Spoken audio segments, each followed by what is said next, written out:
around the world on Facebook, on X Spaces, on YouTube, and across Ghana's 16 regions on the Joy News channel. I say a warm good afternoon to you and welcome to a national dialogue on tackling tax revenue leakages in Ghana. My name is Sweetie Abochi, and I'll be your MC for today, together with my colleague Philip Osei Bonsu. He'll be joining me shortly. Again, before we start, can we all just give yourselves a round of applause? I've seen some of you here from 1 p.m., and you've been patient with yourselves and with us. Thank you so much for that. I didn't feel that energy at all. Give yourselves a round of applause. Yes, thank you. This conversation here today is not a small feat. We're about to talk about how every CD lost through tax leakages is a CD denied from building schools, hospitals, roads, and creating jobs. So this dialogue is not just about the numbers, it's about lives, future, and the very fabric of our development. But as we like to do here in the country, every event is started with a word of prayer. And today will be no different. So to usher us into the proper start of the program, help me welcome aboard for a short prayer, Reverend Dr. Lawrence Asari Buadi. Please welcome me with a round of applause. And Reverend, please use that podium for me.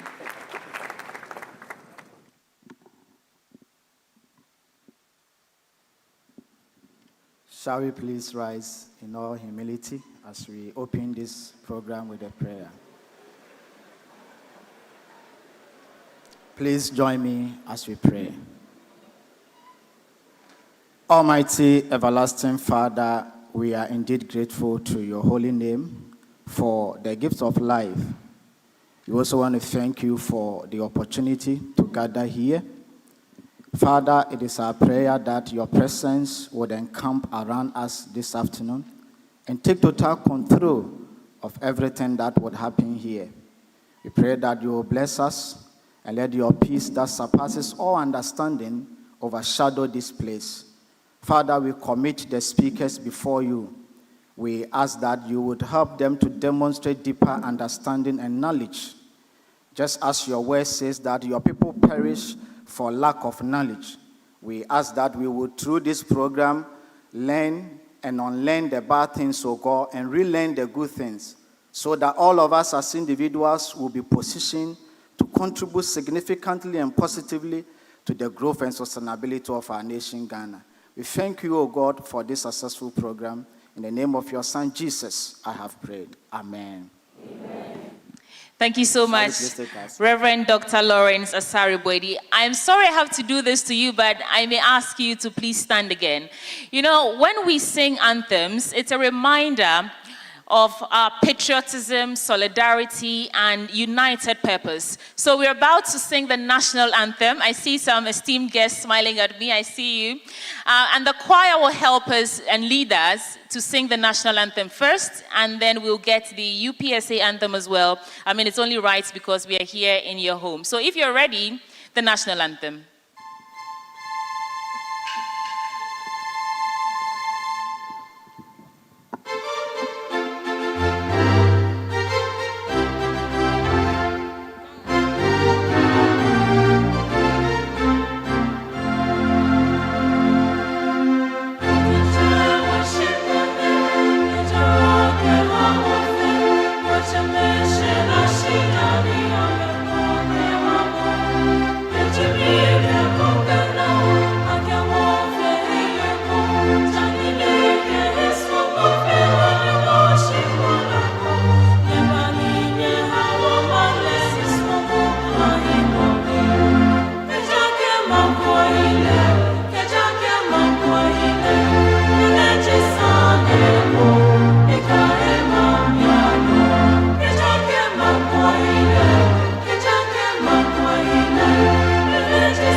And now, the UPSA anthem.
Thank you so much.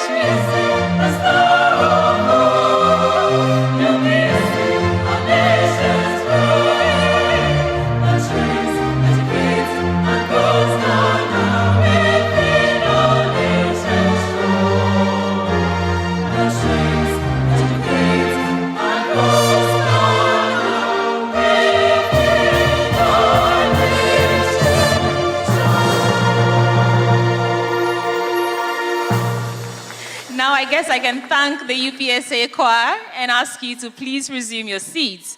Thank you all so much. How many of you fumbled when we're singing the national anthem? Yeah, you know yourselves. Right, so now united in patriotism, collective identity, and national pride, let's now begin the ceremony proper.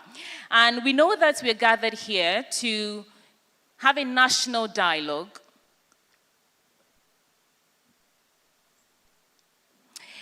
Have a national dialogue on tackling tax revenue leakages in Ghana. Exactly what this means and why we're all invited here to witness this conversation and participate in it. We will have all that told us with clarity and purpose. So let's get the welcome remarks from the Vice Chancellor of the University of Professional Studies right here in Accra. Help me welcome on stage Professor John Kweku Mensah Mawuto to give us the welcome remarks, and after that, introduce a chairperson for us. Please, we can do better than this. Thank you so much, sir. Yes, Paul. Thank you.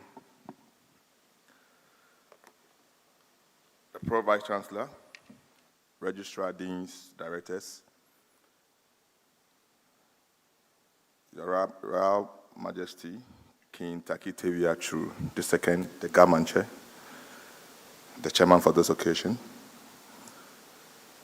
the Rep of His Excellency, former President John Ejekun Kufuor, our revered traditional leaders, members of Parliament and senior government officials, past and present, colleagues from academia, executives from the private sector, students from the second cycle, as well as other students from other institutions, my dearest students from the UPSA, our friends from media, distinguished guests, ladies and gentlemen. This morning, indeed this afternoon, I bid you all a warm welcome to this very special event. As a Vice Chancellor of UPSA, it is my great honor to host today's National Dialogue on Tackling Tax Revenue Leakages. Indeed, we are privileged that our deliberation today is chaired by His Royal Majesty King Taiko Churu II, the Government Chair, whose leadership bridges our rich traditional heritage with modern governance. We are equally honored to have the rep of our former President John Ejekun Kufuor as our guest of honor. His decades of statesmanship and commitment to Ghana's development, which indeed add great weight to this dialogue. Indeed, once again, we have been inspired by His Royal Majesty's reminder of communal values of duty and probity, and by President Kufuor's emphasis on leadership and public trust in the service of the nation.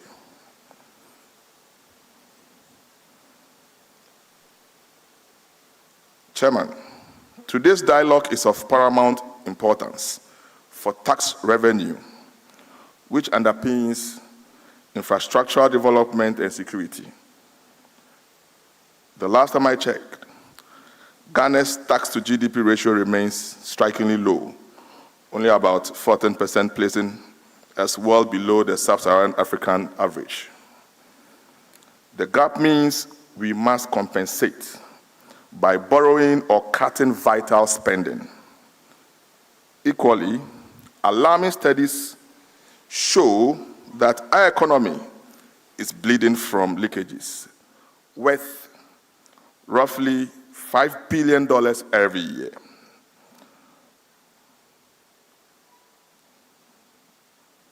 Chairman, I'm not here this afternoon to make this program a partisan one, but it's a national issue we need to tackle with all on board. But one could say, if indeed our systems over the years have been so porous, why then do we describe Ghana as broke? One could easily suggest that we are bleeding from billions of cedis lost annually through tax leakages. Every cedi lost is a classroom unbuilt or medicine undelivered. We have heard our senior experts, including former government officials and analysts, who are united in this alarm. Indeed, tax evasion, smuggling, and institutional weaknesses as root causes, and echoed the call. To me, this is Ghana versus corruption. In the mining sector, Chairman, illicit flows are estimated at $2 billion every year, and even modernized systems will falter without vigilance. Chairman, scanning through what is happening in this country, it simply tells you that as citizens and also leaders in academia, it is very important that we share our knowledge and see how best we can probably reduce this menace. And to combat this menace, the government has already launched major initiatives. In 2021, GRA unveiled the RACE initiative, Revenue Assurance and Compliance Enforcement, as a multi-agency strategy to identify and seal leakages.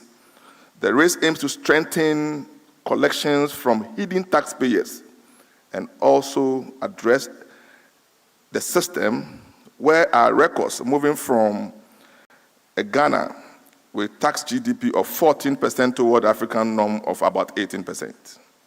Likewise, our custom administration now runs the integrated customs management system, a single window platform that has significantly transformed trade facilitation, eliminated duplicate routes, and boosted revenues at the ports. These reforms have already borne fruit. For example, I know of the ICUMs, which helped Ghana exceed its revenue targets at our busiest ports despite global disruptions. Nietzsche. But policy initiatives alone will not suffice. Central to our progress must be partnership across all sectors: academia, government, the private sector, civil society, and our traditional communities. Each have roles to play. We can also draw on the data from the Ghana card. That is the digital address, the TIN registers, and more. A reminder that universities like UPSA can also contribute to research and analysis to refine these tools. Indeed, UPSA itself has championed academia industry collaborations. At the just ended ICB Med conference, I did stress that strong partnership between researchers, businesses, and policymakers are urgent for Ghana's economic transformation. At UPSA, various faculty members are actively studying and publishing papers to help tackle revenue leakages. Likewise, the involvement of our traditional and religious leaders today underscores that together we can build public trust in paying taxes, encouraging openness and accountability. We ask ourselves, how do we do this? It's a very difficult venture, because for every one cedi stolen, there is a beneficiary. But those who lose are Ghanaians. And this loss would translate into reduction in development in educational infrastructure. Therefore, it's incumbent on us to ensure and also to help in addressing this issue. Nietzsche, before we start this conversation, let me share with you a leakage tackling technique I learned from my in-law when I paid them a visit about 4 years ago, where the task of my in-law was to sit by his computer in his room to monitor electricity consumption in his community, and that was all that he does. I'm just hoping that in this country, we will have jobs for our youth where we can tax them wherever they are to independently monitor the system and ensure that not even a penny or a cedi of the Ghanaian taxpayer is lost to revenue leakages. And in this regard, it is my fervent prayer that we will use modern technology to address these revenue leakages. We have used the same approaches, but there's a need for us to address them. Distinguished guests, the solutions are within the grasp. If we act together, let us leave this hall with optimism and commitment. By sealing the leaks in our tax system, we open the gates to better schools, hospitals, and infrastructure for every Ghanaian. Today, we can ensure that the outcomes of this dialogue translates into real reforms and renewed prosperity for Ghana. Chair, invited guests, ministers of state, heads of corporate institutions, thank you, and I look forward to our continued work on this vital national mission. Thank you.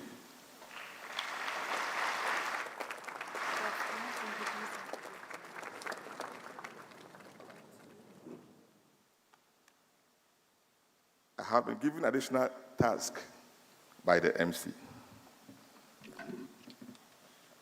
I'm privileged to introduce the chairman for this occasion, King Dr. Taki Tekochru II. His Royal Majesty is the Ga Manche, the paramount chief of the Ga people in the Greater Accra region of Ghana. He ascended the throne in 2010, following his nomination and installation as a traditional ruler of the Ga traditional area. As Ga Manche, he oversees the preservation of Ga cultural heritage, traditions, and history, while promoting social and economic development. This is where I love most about the Ga Manche. Ga Manche is married with children who are engaged in community leadership and development activities. His work has earned him respect as a traditional leader committed to the progress of the Ga people and Ghana. Please, with a standing ovation and some wonderful applause, please, I want you to acknowledge our chairman, King Dr. Taki Tekochru II, as the chairman of this August occasion. Thank you, sir. Thank you so much, Prof. Please resume your seats. Thank you all so much. And the Ga Manche himself is not here, but well represented, as you can see. But he has a message for us. And so if the technical team is ready, let's listen to Ga Manche now.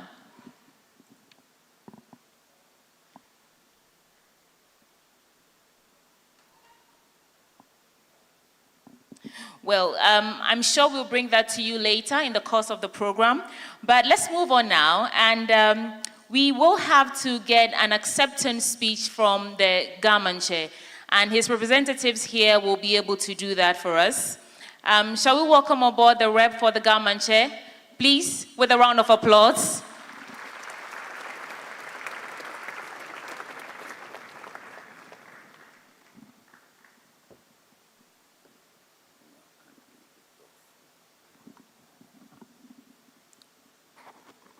Good afternoon.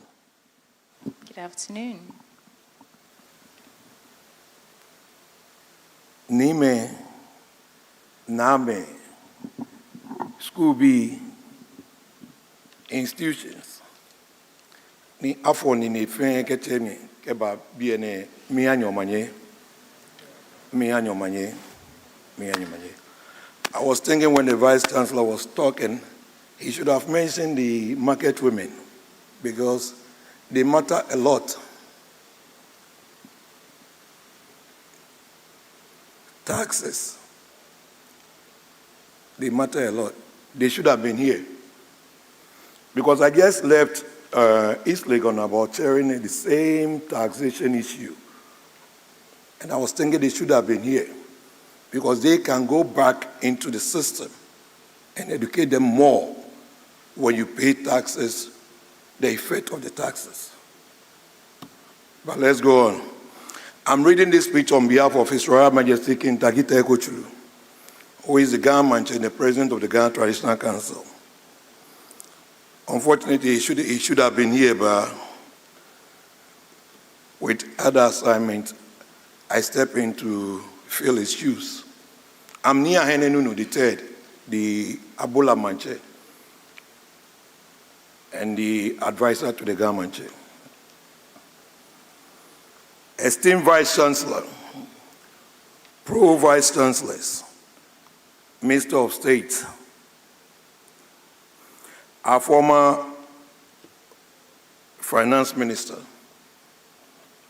faculty and staff here present, Nime, Name, Nananom, students, distinguished invited guests, friends of the media, ladies and gentlemen. Considering the importance of the topic to nation building, I did not hesitate to accepting the invitation when a delegation called upon me to invite me to chair this occasion. I therefore have the distinct pleasure to chair this important national dialogue on tackling revenue leakages in Ghana. At the very outset, let me emphasize that our nation's economy is in a fragile state. In such circumstances, any form of financial leakage is not just unfortunate. It is a national emergency that must concern every well-meaning Ghanaian. In 2020 alone, according to available statistics, money that leaked out of our public coffers was esteemed at $2 billion at a time when the tax to GDP ratio hovered around 15%, which is below the 20% target set by ECOWAS. It cannot be denied that we need more resources to improve the lives of our people. And therefore, it is the responsibility of every citizen to contribute their fair share to nation building. My esteemed participants, it is a truism that taxes are the backbone of every nation's development. Though sometimes burdensome, compliance with tax obligation ensures that we can fund critical areas such as healthcare, education, and infrastructure, as we as national security. A responsibility citizen is one who understands this and fulfills tax obligation willingly and promptly. Articles 179 and 180 of the 1992 Constitution of the Republic of Ghana place a solemn duty on the executive to account for past expenditures and present to forward-looking budget to Parliament. These budget statements shape the government's fiscal and economic strategy and determine the path of national development. The budget, as a matter of convention, details expected government revenue from taxes and non-taxes resources. Therefore, it is refreshing and worthy of note that year in and year out, the Ghana revenue is praised for having met his revenue target. Paradoxically, government expenditures continue to be underfunded, and we are therefore compelled to close the gap through donor funding, that is, from external sources. Distinguished guests, Ghana Revenue Authority, that is the GRA, has a mandate to mobilize revenue from direct and indirect taxes through compliance and enforcement strategies. But more must be done to curb the persistent growing leakages. As government chair, I speak with these communal, economic, moral concerns, guided by the Ghana principle, Mokemowono ni Iyangwe. We rise together to build a nation. I believe that unity and diligence, underpinned by fiscal integrity, are vital in this era. Eliminating leakages means redirecting much needed resources to serve the people better. Let me now turn to the major sources of revenue leakages and propose some remedies.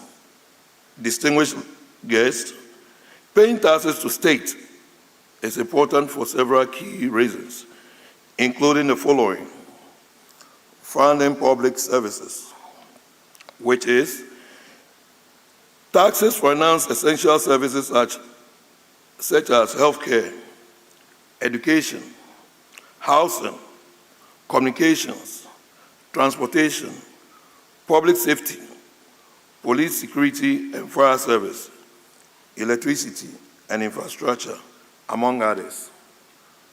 2, supporting government operations. Taxes allow the government to function effectively by paying for administrative costs, defense, and law enforcement. 3, redistribution of wealth. Tax systems often include progressive taxation to reduce economic inequality by redistributing wealth through welfare programs and subsidies. 4, economic stability and growth. Taxes can influence the economy by controlling inflation, managing demand, and funding development projects. 5, legal obligation. Paying taxes is a civic duty, and this is what I like most. Paying taxes is a civic duty.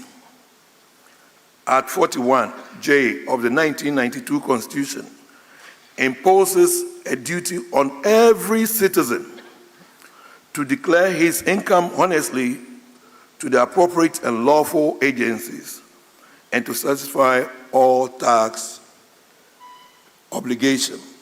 We should note the number 5, legal obligation. Paying taxes is a civic education, which each and every one of us is our duty to pay taxes to the government for development. Avoiding taxes can result in legal penalties, fines, or imprisonment. This is why tax education of the public is an essential duty on the part of the government. Distinguished invited guests, my researches have revealed that within the Ghana Revenue Authority, five recent reforms aim at driving compliance through registration with the GRA, as well as paying taxes, disclosing income honestly, have been put in place.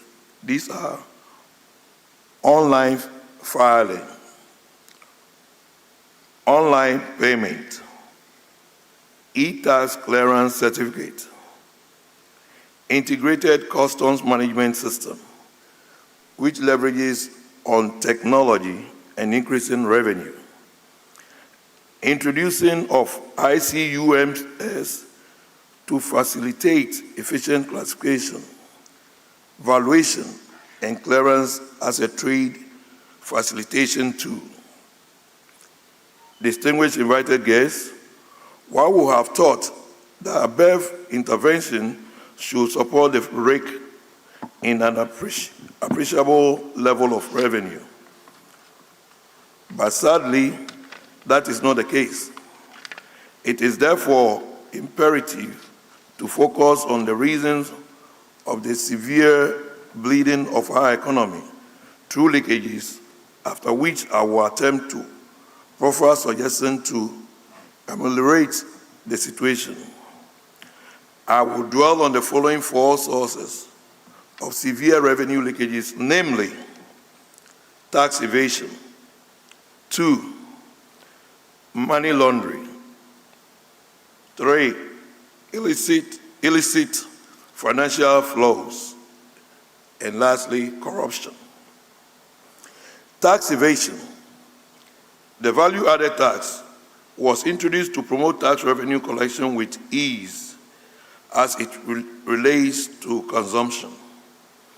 The reality is that many traders, businesses, and service providers do not charge the VAT.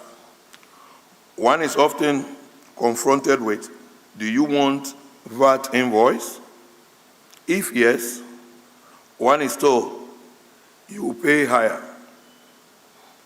Regrettably, those expected to charge the VAT create the incentive for the VAT not to be issued. Some businesses charge the VAT all right, but do not account for it or pretend to account for it, just to be seen to be fulfilling in all righteousness, or in some cases, true carding. Money laundering. There are arrangements that use legal systems to hide the source of illegal money. Alternatively, some whitewash illegal money through the acquisition of property and resell them later by hiding where the money was illegally acquired from. Corruption. This distorts incentives and undermines public trust in institutions. Some tax officials collude with taxpayers to deny the nation of the much-needed revenue. Appropriate sanctions such be complied or applied against such officers when caught. As promised earlier, the suggestions below are meant to address the challenges with respect to the matter at hand. Firstly, we need to formalize the informal sector.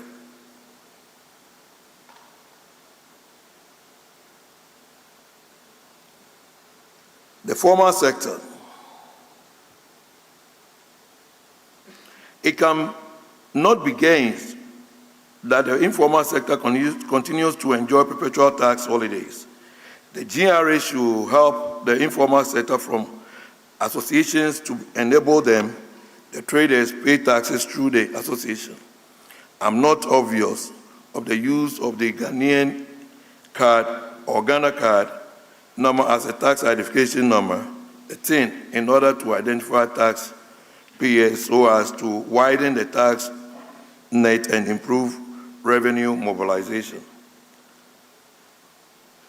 Can we also decide that enough is enough? We are determined to protect our nation. The slogan should be, if you see something, say something.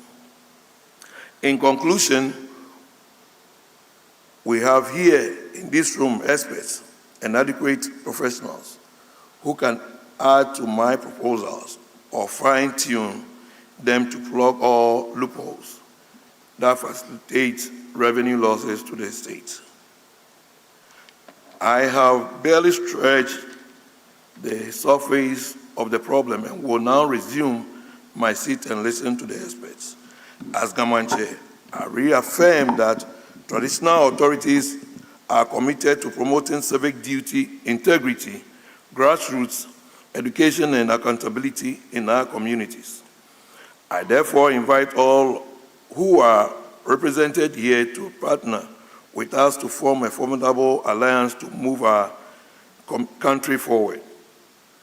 This, in my opinion, is how to build a prosperous and self-reliant Ghana. So together, let us mend and cracks in our nation's jar so that it may hold water for the good of all citizens. Finally, may I end on a note of caution. Government must ensure that revenues raised, taxes are strictly applied to the purpose for which they are raised according to our laws. In this connection, I urge the Minister of Finance and Parliament to focus on our allocation of resources to our development budget compared to a recurrent budget so that we can see more benefits from payment of taxes through the realization of rapid national progress. I thank you all for your attention. Thank you so much, Ni Ahele Nuno Abuala Manche. Now that we know who our chairperson is, and we've listened to the chairperson or the speech read on behalf of the chairperson, let me quickly introduce our esteemed guests, dignitaries among us, and then we can set the ball rolling proper. Remember, this is a national dialogue on tackling the tax revenue leakages in Ghana. Over the next 1 hour and a half, we are going to quantify the economic impact of tax revenue leakages on fiscal, space, and service delivery. We will showcase the achievements and lessons of some initiatives in customs, petroleum, and domestic taxation, and we will generate cross-sector recommendations to strengthen enforcement, data sharing, and digital payment adoption. And finally, we will try to build a coalition of policymakers, business associates, and civil society watchdogs committed to raising Ghana's tax to GDP ratio. So please indulge me, let me introduce our dignitaries, and we will get right to it. We have in our midst, of course, I've introduced the Vice Chancellor already. The names I'm mentioning, they are either here, on their way, or well represented by someone. We have here today former President of the Republic of Ghana, His Excellency John Agyekum Kufuor. We also have the former Finance Minister of Ghana, Honorable Dr. Mohamed Amin Adam. I see him right in front. Can we give him a round of applause? We also have the Deputy Commissioner, Ghana Revenue Authority, and we'll be hearing from her shortly, Elsie Apau Esquire. We also have the Dean Faculty of Accounting and Finance. They are the organizing body of this great platform, Professor Isaac Buadi. We also have Dr. Eric Bachiadam. He's Senior Lecturer, Financial Economist. We have the Executive Secretary, Chamber of Petroleum Consumers, Mr. Duncan Amwa. And we have a group of people coming from the Office of the Vice Chancellor, Professor John Kweku Mensah Mauto, Professor Emmanuel Selassie Asamoah, Pro VC, Academic and Student Affairs, Professor Samuel, Mrs. Lorraine Bweki-Jan, Registrar, Mr. Nicholas N. Ajay, Director of Finance. I don't hear your applause. And we have, from the delegation of the Gamancha, His Royal Majesty King Takite Kochu. We have Ni Ahele Nuno Abuala Manche. We just heard from him. We have Ni Abuachiri Wanda, Chief Fisherman.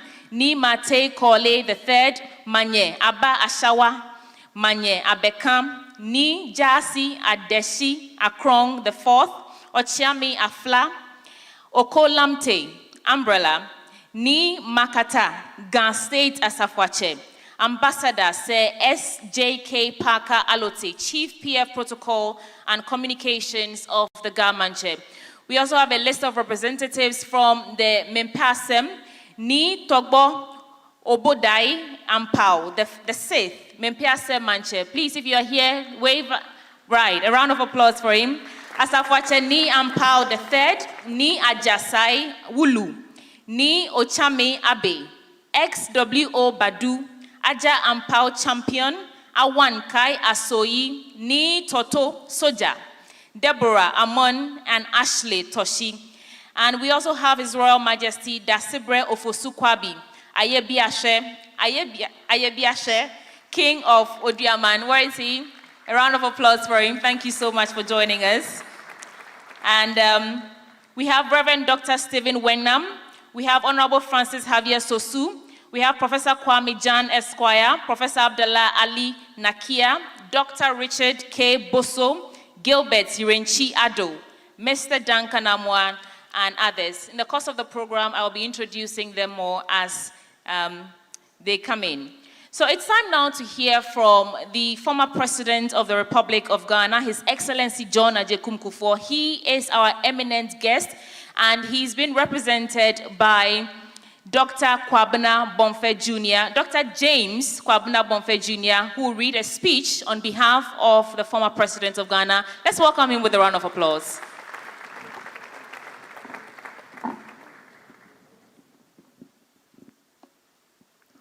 What a humbling assignment. Obviously, I'm not His Excellency John Agyekum Kufuor, the gentle giant. I am privileged to stand here as his adopted son and protege to speak to a speech that he wants to be delivered to this conference. And just before I go on, Chairman, I met my big brother, a worthy son and protege of His Excellency, former President here, Dr. Mohammed Amin Adam. And so I told him that I would seek permission from him to continue to do the assignment, and I'm hopeful that it's granted. His Excellency would have wished to be here with us, and so he says that me, Chairman, and all guests, I should convey his warm felicitations. I want to go ahead and read what he wanted us to present here. Our Chairman, Your Royal Majesty the Ghana Manche, Ni Taki Teikotru II, distinguished organizers from the University of Professional Studies, Accra, honored officials, traditional leaders, members of the private sector, development partners, and fellow citizens. Good afternoon. I feel deeply honored to speak at this national dialogue on tackling tax revenue leakages in Ghana. Listening to the Ghana Manche and his insightful remarks, I am reminded that the strength of our nation lies in both its rich traditions and contemporary institutions working hand in hand. We are here today because we want to collectively face the task of finding answers to a critical subject to our development: tax revenue leakages. At the heart of this topic is citizenship, leadership, national accountability, and service to humanity. When a nation fails to collect the required revenues or loses collected taxes to thieves, corruption, and mismanagement, it will fail to provide responsive service to the people. We must be sincere about the resolve to find solutions to revenue leakages. Ghana's tax system has evolved over time with governmental efforts. In the early post-independence days, revenues came mainly from cocoa and import duties. In the 1990s, we introduced a value-added tax, VAT, though not without the initial controversies such as the Kumipreko demonstrations. Most of these tax regimes targeted the same class of people. By the time I took office in 2001 January, however, we saw the need to further strengthen revenue mobilization. We witnessed the display of determination by the late Grace Coleman, who served as a Deputy Minister for Finance, personally going to the ports to help raise revenues. We firmly believed in the mantra that the private sector is the engine of growth, But we also understood that any growth needed fuel. In governance, that fuel is revenue. Thus, we streamlined and modernized tax collection by unifying all the revenue collection agencies under the Ghana Revenue Authority, GRA, to increase the power for revenue mobilization. We also adopted automation in the activities of the Revenue Authority by computerizing tax processes, reduce the human interplay and the related bottlenecks. My government laid the foundation to digitize our system in an effort to curb leakages in revenue collection and, most importantly, expand the revenue base. This was imperative because, largely, the taxpayers were in the bracket of formal or public sector employees. Our economy has largely been informal or private. Therefore, most of them operated outside the limited tax or revenue net. As we know too well, quote, "You do not fleece the goose that laid the golden eggs," unquote. The introduction of the National Identification Authority under my reign was more than just for the identity systems, but also an avenue to broaden the tax net to include the private or informal sector who had mostly evaded contributing to our revenue. The private sector is not only a source of a large portion of taxes, it is also a source of expertise, innovation, and efficiency. We also noted that remuneration and wages were woefully inadequate. An unsatisfactory wage or salary, which is overtaxed, definitely annoys the worker. An underpaid or overtaxed an underpaid or overtaxed worker would find an easy excuse in fraud. So we decided to make tax payment bearable for the ordinary person. We worked to raise the minimum earnings of workers, especially the cocoa farmer. We should remember that tax is not about squeezing more out of the same base by raising rates, but rather it is about broadening the base, enhancing compliance, and fostering growth. During my presidency, we applied a zero tolerance for corruption policy, understanding that corruption is a major driver of revenue leakage. Today, I reiterate that graft and leakages are twin evils that erode public trust and deprive us of the needed development. Many Ghanaians feel reluctant to pay taxes when they are unsure of where the money will go. To overcome this, government must be open about tax and expenditure.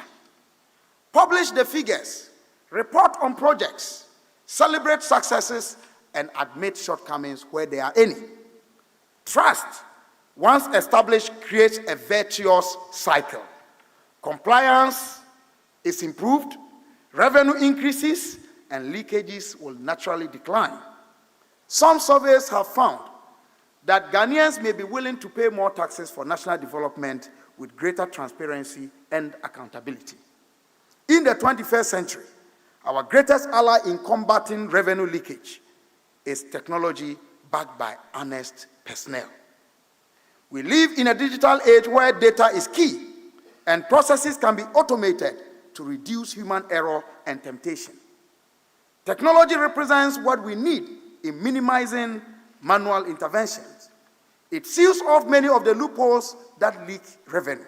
For instance, if the volume of fuel lifted from a depot is automatically reported to a central system, it becomes far harder for any party to underdeclare and avoid paying the appropriate tax.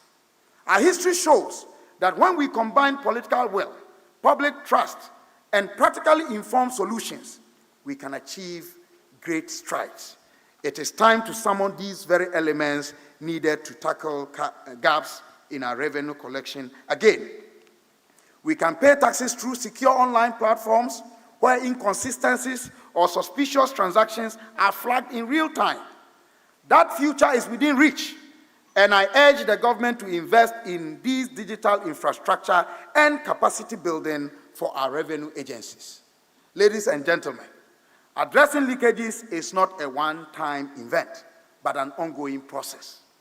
Ghana has set a goal in line with our West African peers to reach a 20% tax to GDP ratio and beyond. This is ambitious, but achievable with sustained effort. First, we need the political will and policy consistency. Second is continuous improvement. Third, and perhaps most importantly, we must keep the public engaged and informed. Citizen engagement and taxpayer education should not be a one-off campaign. It should be a continuous conversation. Citizens should know about how their taxes are making a difference in their lives.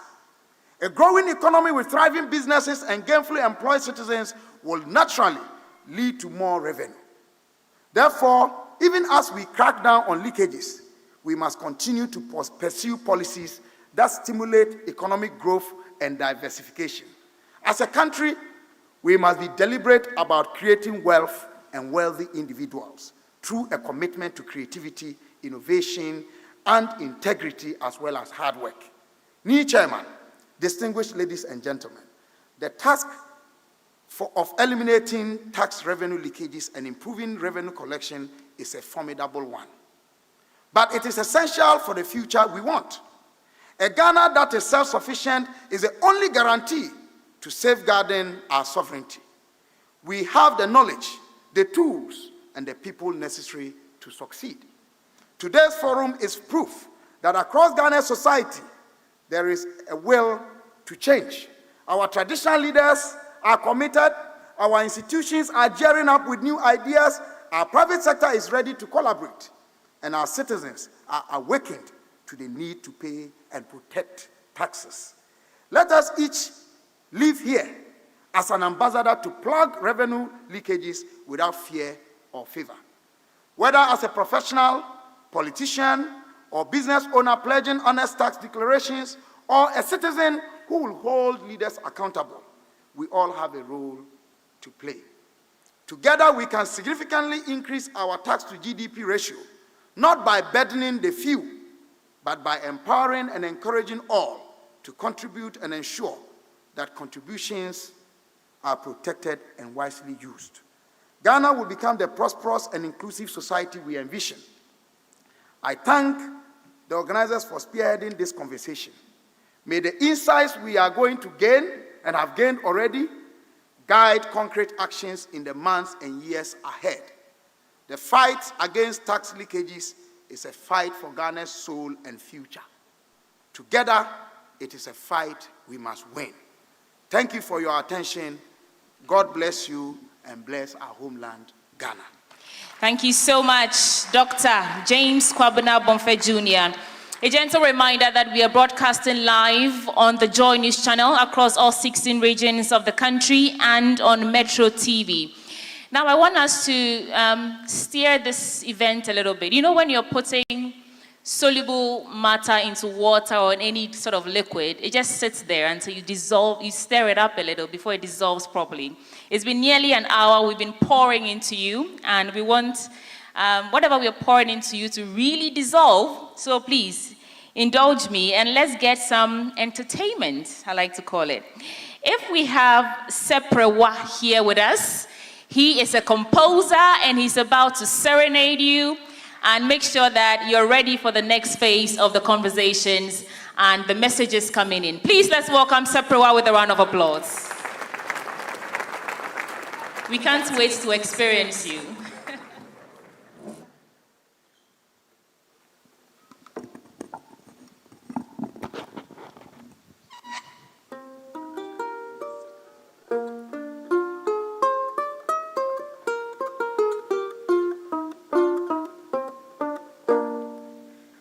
Seprewa.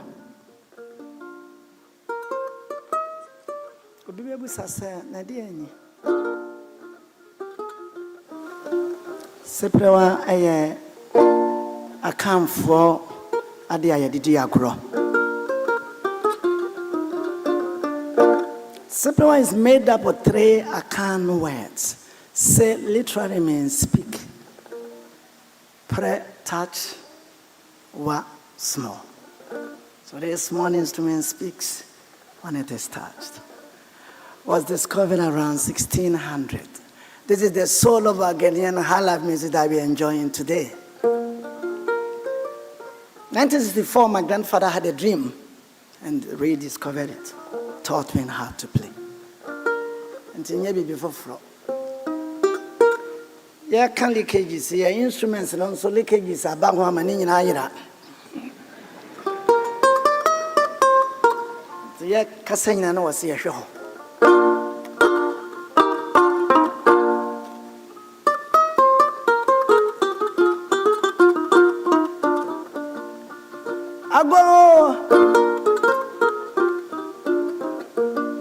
Medin kaya magana mampanyini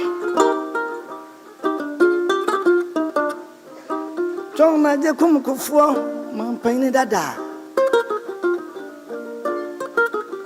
Nini mpani mfuo wantimi ama Doctor Kachira nise ya dana sap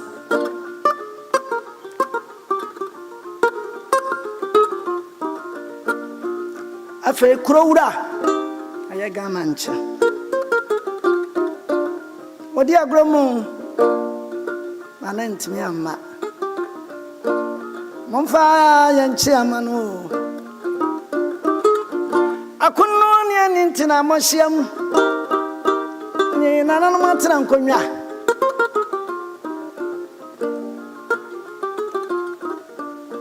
asuafo amoa That's how they share. Mamma Quaba. And then she went there. I asked him, where do you mean, Sita?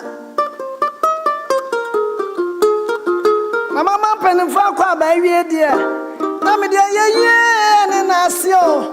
I'm my champion for young coupon.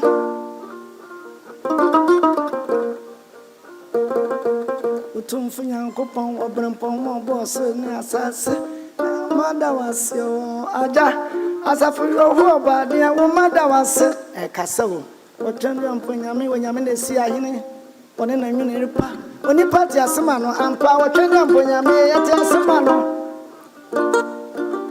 tidi ya kan se jai udiri mo na ayeyi enka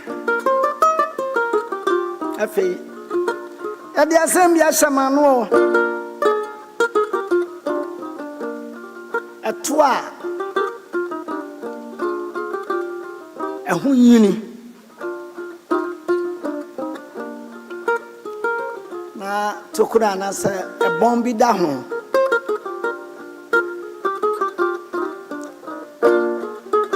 I know one some near Canada, UPS, I had dear. O man be a year a toss. O maybe I'm quite so a toss. And I know. O maybe any other swap. What we do and Pontio now was stress will be to your tour.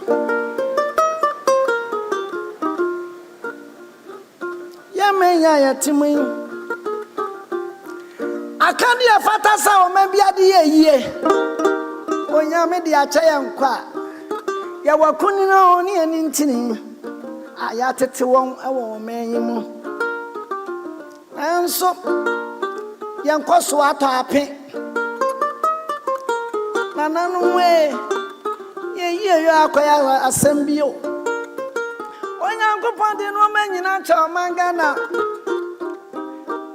a Mexican footro, a Mexican call, a man and Chamon, a farm of Goodian Choma, Boxite, no. One man from Major. You were a farm. Watching Kua. Yade basra prakasanso kan san women nyina jade achaye nkwa enti akande ananka wasa wa mande di yie pa anka ye wo amebusa o na den nyina ne se sika bi ne betua ba bi e wo se ko enko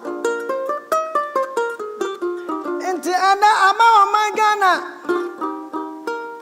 o man ya te sika so ya de chance ne na mo esre de ye bedie am sabra no aso. Hi.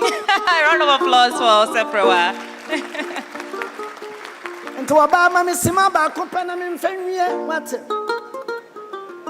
adia ba ko abebu ama o me ya di yie pa ne se enipa be ka na okora anano no okora ye nkanti ama ye me ya to apio abde bia me soli ana me sun se ni ne nchirima be ye deni enti misra o se na nyame ya do na sampanyimfo beto to ade a enya na okora die ano na babua misra nkwa enyi nchira dia maboafo ayeboa ya na minim sa yenhia ya be hia ya nkwaso beba ama wo mande ne ntoma pafira ntema munyina kwa ba. Yes, Seprewa, everyone. Thank you so much. Yeah. How long the clap lasts tells me how much you enjoyed him. So thank you so much for. Oh, okay. Yes, you can do it more for him. All right.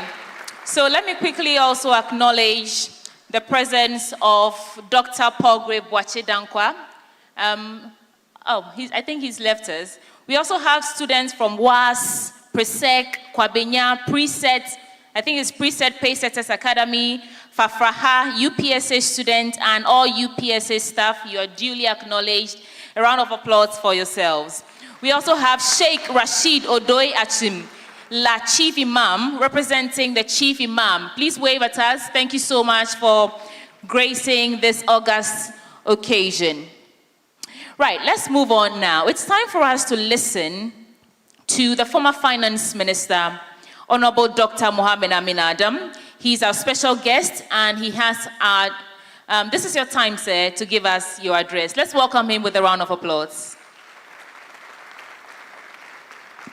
In addition to being your master of ceremony, I'll also be your accurate timekeeper, sir. So if you see me walking to you with a piece of paper, you have a minute to wrap up. Thank you. Thank you.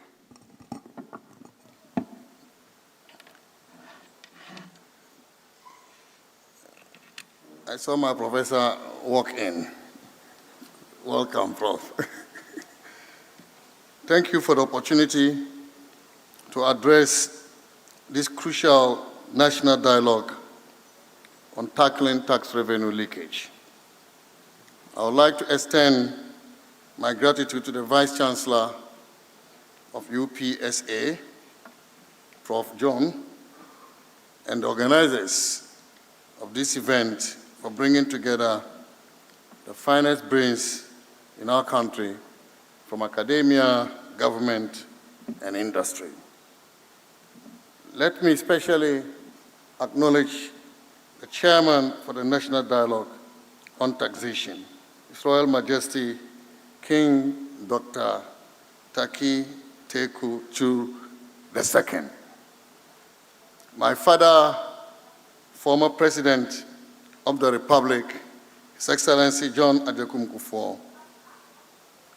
My colleague here, the Honorable Member of Parliament from Medina, Honorable Francis Xavier Kojo Sosu.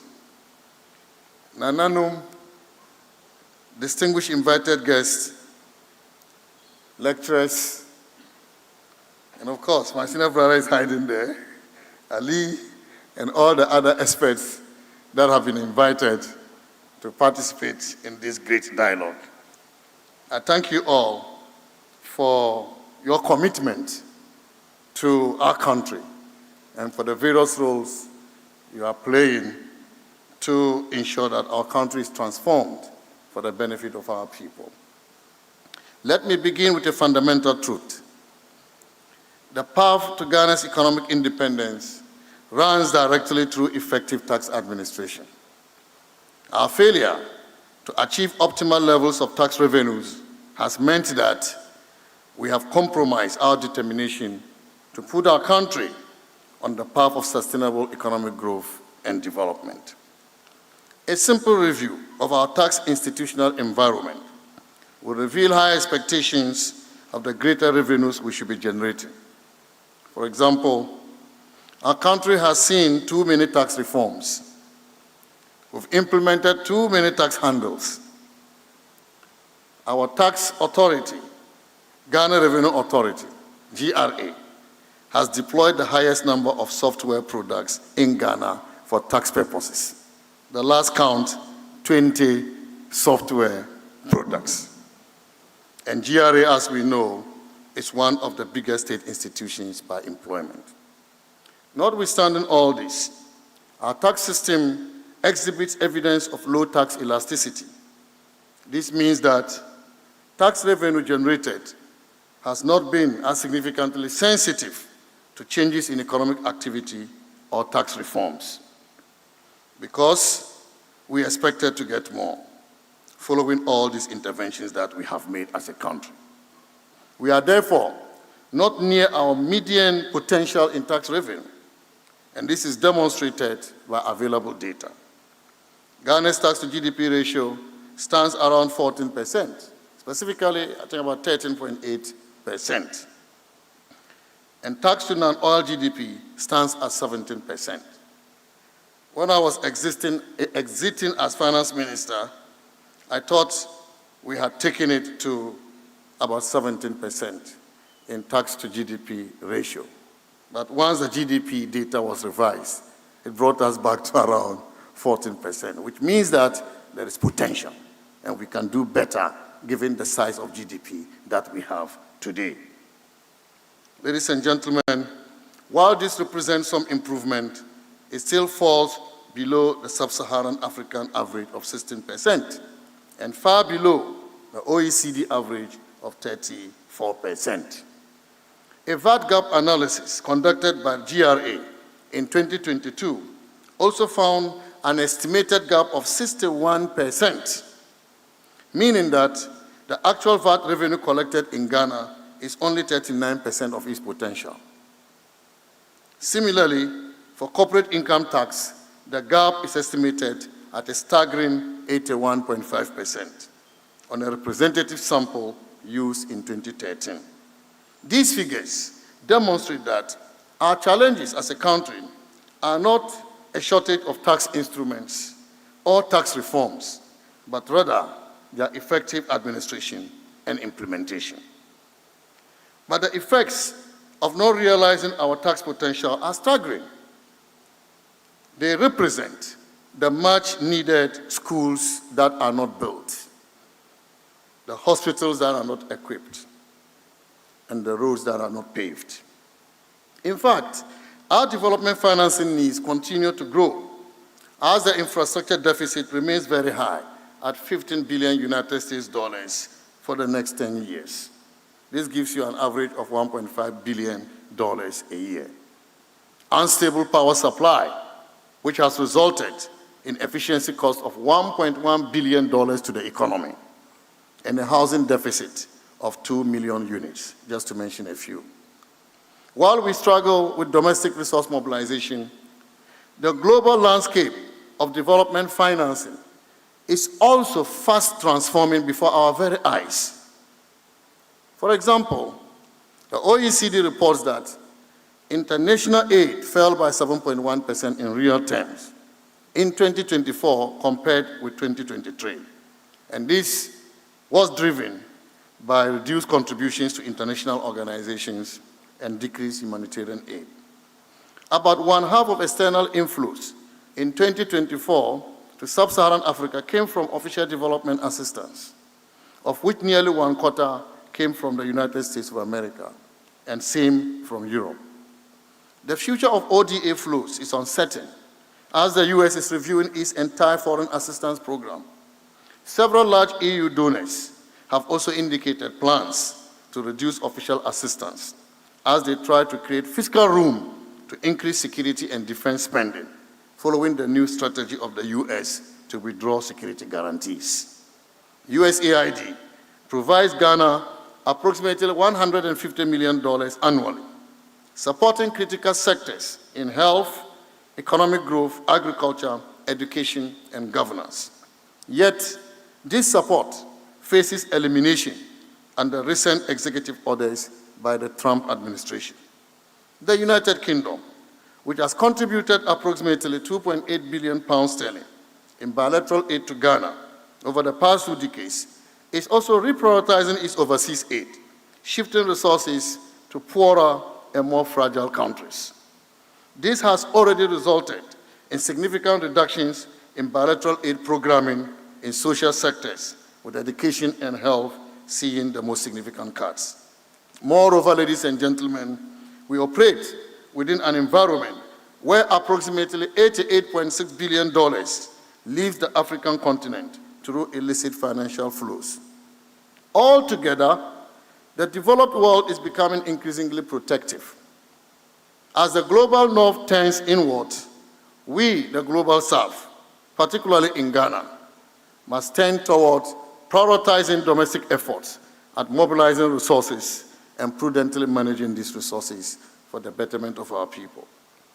Our revenue sources, tax and non-tax revenue, bilateral loans, and borrowing from domestic and international capital markets remain woefully inadequate to finance our growth and development.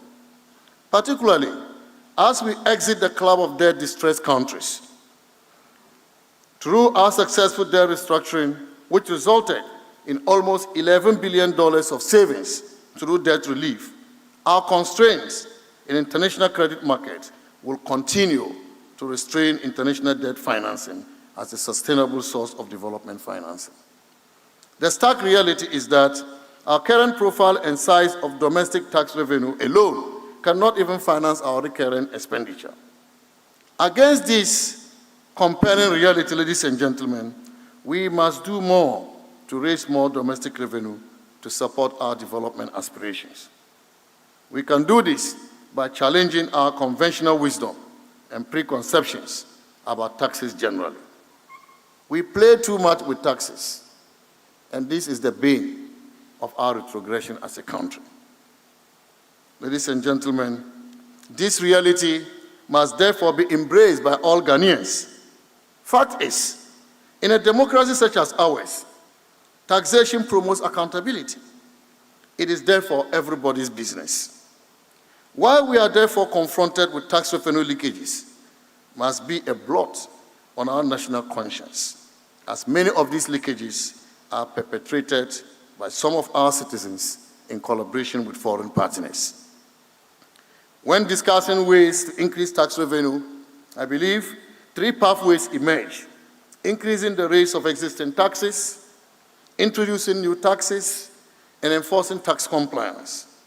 Given our current circumstances, the evidence overwhelmingly suggests that compliance, which includes the broadening of the tax base, is our most promising avenue. For example, think of our tax system as a water pipe with numerous leakages. Adding more water pressure simply forces more water through the existing leaks. The logical solution, therefore, is to fix the leaks first, ensuring that what flows in also reaches its intended destination. As a result of the leaks in our tax system, tax administration must sit at the center of our tax effort. With a more efficient and effective tax administration system that ensures compliance, transparency, and accountability, we have the potential to achieve a tax to GDP ratio beyond the sub-Saharan African average of 16% and move toward the OECD average in the long term. Several key reforms were introduced between 2017 and 2024 to overcome the challenges hindering our tax revenue mobilization potential. Key among these are the Revenue Assurance, Compliance, and Enforcement Initiative, RACE, and the Integrated Customs Management System, ICOMS. However, the most far-reaching benefits of RACE and ICOMS are the extent of leakages revealed in our tax system. Some of the findings include the following: the free zones audit, which we conducted, showed that the non-enforcement of the letter of commitment did a major blow to our country. This was therefore introduced, taking effect from February 2024. A customs infrastructure audit, which we also conducted, revealed major scanner inefficiencies and lack of integration with ICOMS at key borders, including Aflao, Elubu, and Takoradi. We engaged 12 mining and oil companies for post-clearance audit, which uncovered potential mismatches between declarations and actual exports. We engaged top 40 exporters, and we identified many unpaid taxes by them. We managed to recover some of them.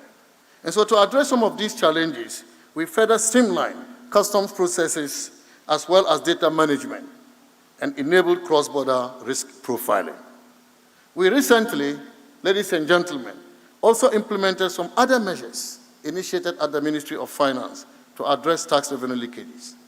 The number one that is at the core of our strategy is the medium-term revenue strategy, 2024 to 2027, which provides a clear path on legislative, policy, and administrative reforms needed to increase revenue and plug the leakages.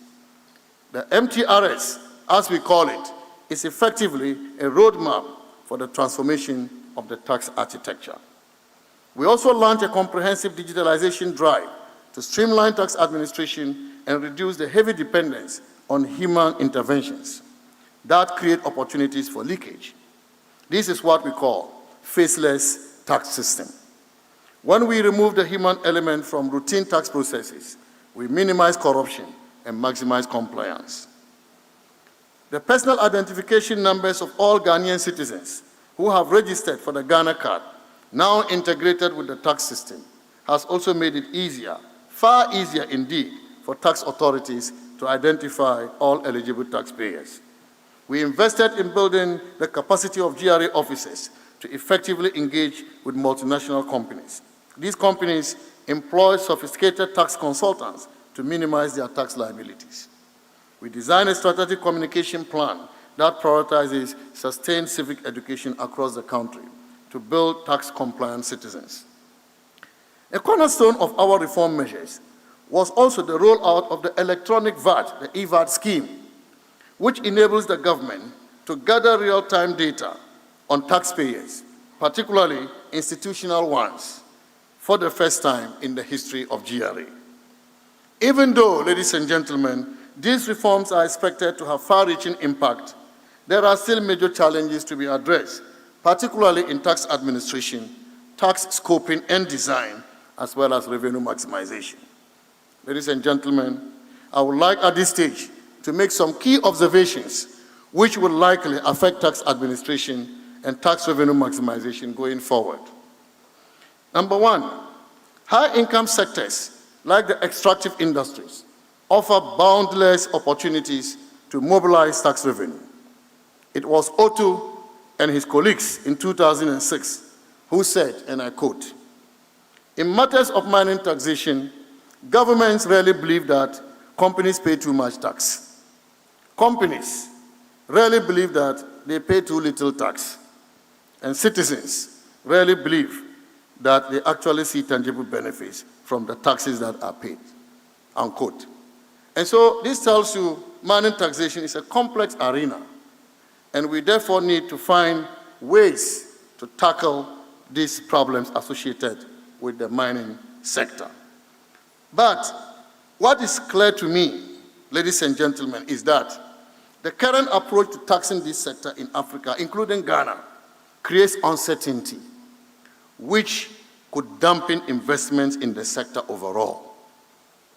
I do not believe that we should tax windfalls from mining companies by using tax handles outside the mineral agreements, such as what we experienced with the increase in the growth and sustainability levy on mining companies.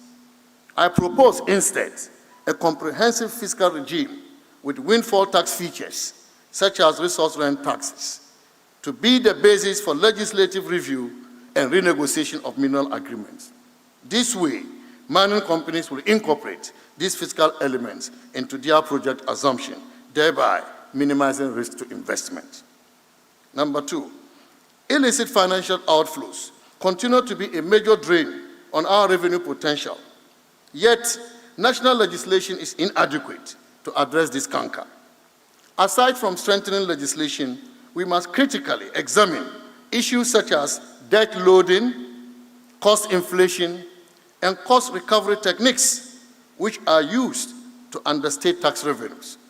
Some of these practices have already emerged in a recent audit on upstream petroleum taxes by GRA, which have become the result of international arbitration. Number 3, the tax base in Ghana is still narrow, as the economy is largely dominated by the informal sector. Tax experts do not support the use of limited resources to pursue low-income earners for taxes. This is consistent with the canons of taxation. However, ladies and gentlemen, the informal sector in Ghana is quite huge to be ignored, as it constitutes about 92% of all registered companies in Ghana, 85% of all manufacturing jobs in Ghana, and 72% of all of our GDP. We can therefore structure or restructure, if you like, our SMEs through formalization and or corporatization of their operations, support them with long-term financing and training to make them profitable, sustainable, and thereby become an important source of tax revenue.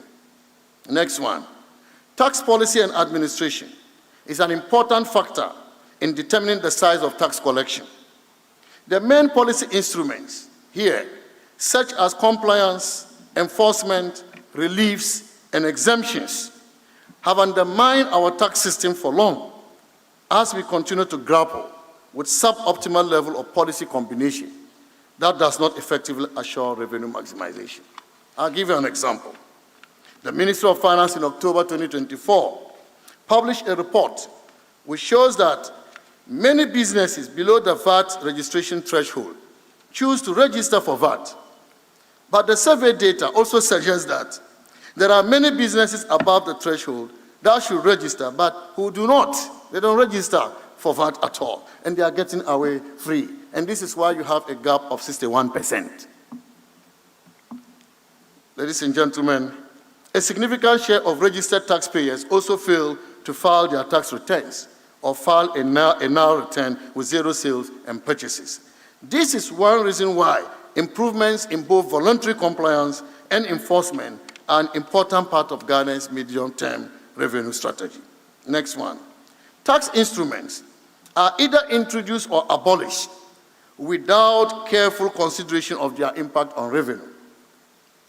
For example, a study by the Ministry of Finance again shows that the VAT flat rate scheme, which was open to small taxpayers in 2023, was likely to have both boosted tax revenues and focused the benefits of reduced administration and compliance costs on those who could benefit most from this scheme. Despite this, the government in the 2025 budget statement reversed the scheme. I still do not understand why the reversal in the scheme. I'm sure Prof. Sitting here and Ali will explain to me. Professor John, I'm referring to you. It is also important for me to state that the IMF's approach, Ghana is going through IMF, but the IMF's approach to fiscal consolidation, which involves reducing government spending and or increasing taxes to address deficits and debts, can indeed lead to countries becoming tax testy. And when we talk about tax testy, that is where countries resort to just increasing taxes, and at the end they tax out the entire economy. This is one of the features of an IMF program. Therefore, the design of most IMF programs, including Ghana's program, gave small premium to tax compliance as a vehicle for increasing tax revenue. Tax compliance did not count much in the tax revenue model. Hence, the significant increases in taxes in 2023. However, rather than make countries tax testy, tax compliance measures and widening the tax net could, whilst requiring investment, lead to correction in tax revenue leakages. We know that tax increases can lead to higher costs for businesses. We know that tax increases can reduce the disposable income for individuals. And also we know that tax increases can slow down economic growth. They can also create political unrest, as we have seen in our history in Ghana.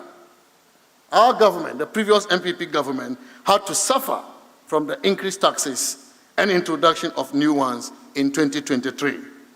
But this was required because we had to address a huge fiscal adjustment to meet the IMF primary balance target of 0.5% deficit on commitment basis. This adjustment involved a fiscal effort of 4 percentage points of GDP that year. That was a huge adjustment. And Ghanaians really did well by actually enduring this. It was a huge adjustment, and I admit that. But the political consequences have been felt. Just as the political consequences of IMF-induced tax increases have become a feature of our political history, as we saw in 2016 and then in 2024. Notwithstanding the weaknesses of the IMF fiscal consolidation program, the fund in its regional economic outlook for 2025 alludes to some of the measures outlined earlier for addressing tax revenue leakages by recommending efforts at broadening the tax base, reducing arbitrary exemptions, simplifying the tax code, and giving greater emphasis on corporate tax and property tax. I have a few issues to raise to end my speech, which are emerging issues that have implications for domestic revenue. Number one is climate finance. The displacement of fossil fuel, including oil and gas, through accelerated energy transition, would therefore affect revenue flows from oil activity. We must be decisive on our approach to the exploitation of our oil reserves as investment in this industry continues to decline. We must also take a strategic position on green investment financing. This investment, as we know, requires tax incentives to become bankable. They are always asking for tax incentives before they become bankable, thus effectively undermining domestic revenue mobilization. We must therefore adopt green technologies and investments that are revenue neutral. In other words, we must have a strategy to recover potential lost revenue through graduated tax lines over the project life cycle. Number two issue is global trade wars. We are in the era of trade wars because of the new tariffs imposed by the United States of America. Tariffs on imports from Ghana reduces the competitiveness of made-in-Ghana products on US markets. But reducing the profitability of Ghanaian exporters also means reducing tax revenue for our country.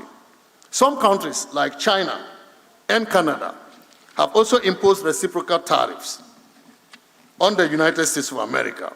And there are suggestions that Africa must also follow. Can we do that, Africa? From a tax revenue perspective, I do not encourage Ghana to retaliate for a number of reasons. Our total export to the US is about 2% of GDP, with the non-exempt exports under the new US tariffs standing at 0.4%. The effect is therefore very limited, particularly on our international trade position, which has largely supported our recent recovery.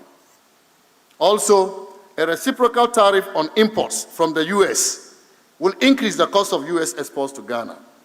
Given the obsession in Ghana for imported products, this will reduce the disposable income of Ghanaians, thus leading to lower consumption and lower consumer tax revenues. This is my reasons why I do not encourage Ghana to retaliate.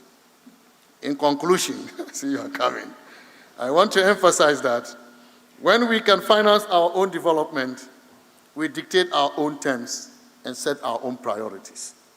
Conversely, when we cannot finance our development, we surrender our national wealth and decision-making authority to those who can. That is why the vision we must aim for is a Ghana that is truly self-reliant and self-sufficient. Ladies and gentlemen, we must work together to either strengthen tax compliance today or continue sacrificing our resources and sovereignty tomorrow. Viewed within this lens, the recommendations from today's dialogue must translate into concrete actions that transform our tax administration system. Your Majesty, Chairman, distinguished guests, I hope that this national dialogue will set the scene for concrete decisions and be remembered for the transformative actions that will follow from this platform. I have no doubt we will achieve this because I know very well the panel assembled to do justice to this subject. On this note, let me thank you all once again. May God bless all of us, and may God bless our country, Ghana. Thank you so much, Honorable Dr. Mohammed Amin Adam, former Minister of Finance for the Republic of Ghana.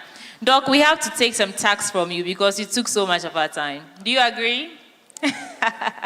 All right, so let's take a brief remark now from the Member of Parliament for Medina, Honorable Francis Javier Sosu.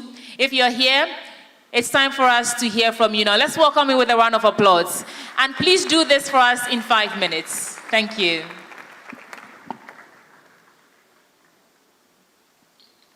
Thank you very much. I'm sure I'll do less than 5 minutes. As you are all aware, yesterday's rains caused havoc in my constituency, so we are still on a tour, just inspecting people who have struggled through the night and trying to provide them with some support. So I would beg that I'll do this under 5 minutes. And also to beg Nanache and all the invited guests that after my brief remark, I'll ask permission so I can be on the field with those who are struggling. Nanache, I would beg again to rely on all the protocols that have already been established and to say that I'm really excited that you are within this great institution situated here in the Medina constituency, hosting this national dialogue. It is a very, very significant dialogue because recently I had the opportunity to be nominated to serve on the GRA board. And for that reason, a conversation like this and the recommendations that would come out of this conversation will be so key to those of us serving on that board as we provide some guidance and direction and monitoring and supervision for the work at the GRA. So I just want to wish all of you well. I have seen my tax lecturer here, Professor Ali Nachia, and then also seen my mentor and lecturer. I know he will not forgive me that I'm forgetting their names. Yeah, Prof. Jan. It's because of their leadership. That is why we are where we are today. There was no way we could make it without their guidance. Please, let's give it to them. Anytime we see them, it is our duty to really acknowledge what they've done with our lives as they watch us grow through the law. And so you are most welcome. Enjoy your stay. And I can assure you that every recommendation that will come out of this gathering would definitely be implemented to ensure that we shore up tax revenue in Ghana. Thank you very much. God bless you. Thank you so much, Member of Parliament for Medina, Francis Javier Sosu, and thank you for doing it under 5 minutes. Another round of applause for him. Now, this is refreshing because for the first time this afternoon, we are going to hear from a woman. I thought you would clap for that. Yes. The men have been pouring into us, and it's time for us to hear from a woman. Ladies and gentlemen, help me welcome on stage the Deputy Commissioner of Ghana Revenue Authority, Elsie Apau Esquire, to give us his special address for us this afternoon in her lovely colors. Oh, you're representing Purple Month, aren't you? Yes, you see the women, we know how to do it. Another round of applause for her. 10 minutes. Thank you very much, MC. Former Finance Minister has agreed to pay his tax for overusing the time this afternoon, and we are ready to collect same. Thank you very much for this August invitation. Venerable Chair, King Dr. Taki Teko Chu II. Please send my greetings humbly to my father. He's a great man, and we are happy to be under his chairmanship today. Vice Chancellor for APSA, my very good friend, Professor Kwaku Mensah Mauto. We were friends and student politicians many years ago. I also wish to acknowledge other faculty members and the leadership of APSA. I will not forgive myself if I do not recognize Professor Kwame Jan, my law professor, and also Professor Ali Nacha, who taught me the law of taxation. These men are great talents for the development of our nation, Ghana. Let's give them and show them some love. Nime, Name, Togbeo Mamao, Nananum. Honorable guest, also permit me to acknowledge the representative of the former President, John Ejekun Kufuor, my very good friend. We were student mates in University of Cape Coast, Kabila. Thank you for being here. Colleagues, my friend Dominic Naba from the GRA and other staff members of the GRA present hearing, the media, and everybody gathered hearing. I bring you warm greetings from Mr. Anthony Kwesi Sapon, the Commissioner General of the Ghana Revenue Authority, who should have been here, but obviously for other pressing assignments could not join us. But we'll do our best to stand in his stead to convey our message to today's gathering.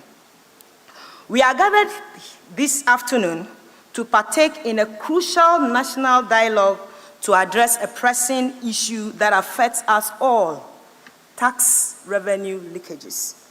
On behalf of the GRA, and in particular the Commissioner General, I stand here in solidarity with all stakeholders committed to tackling the pressing challenge that we face as a nation.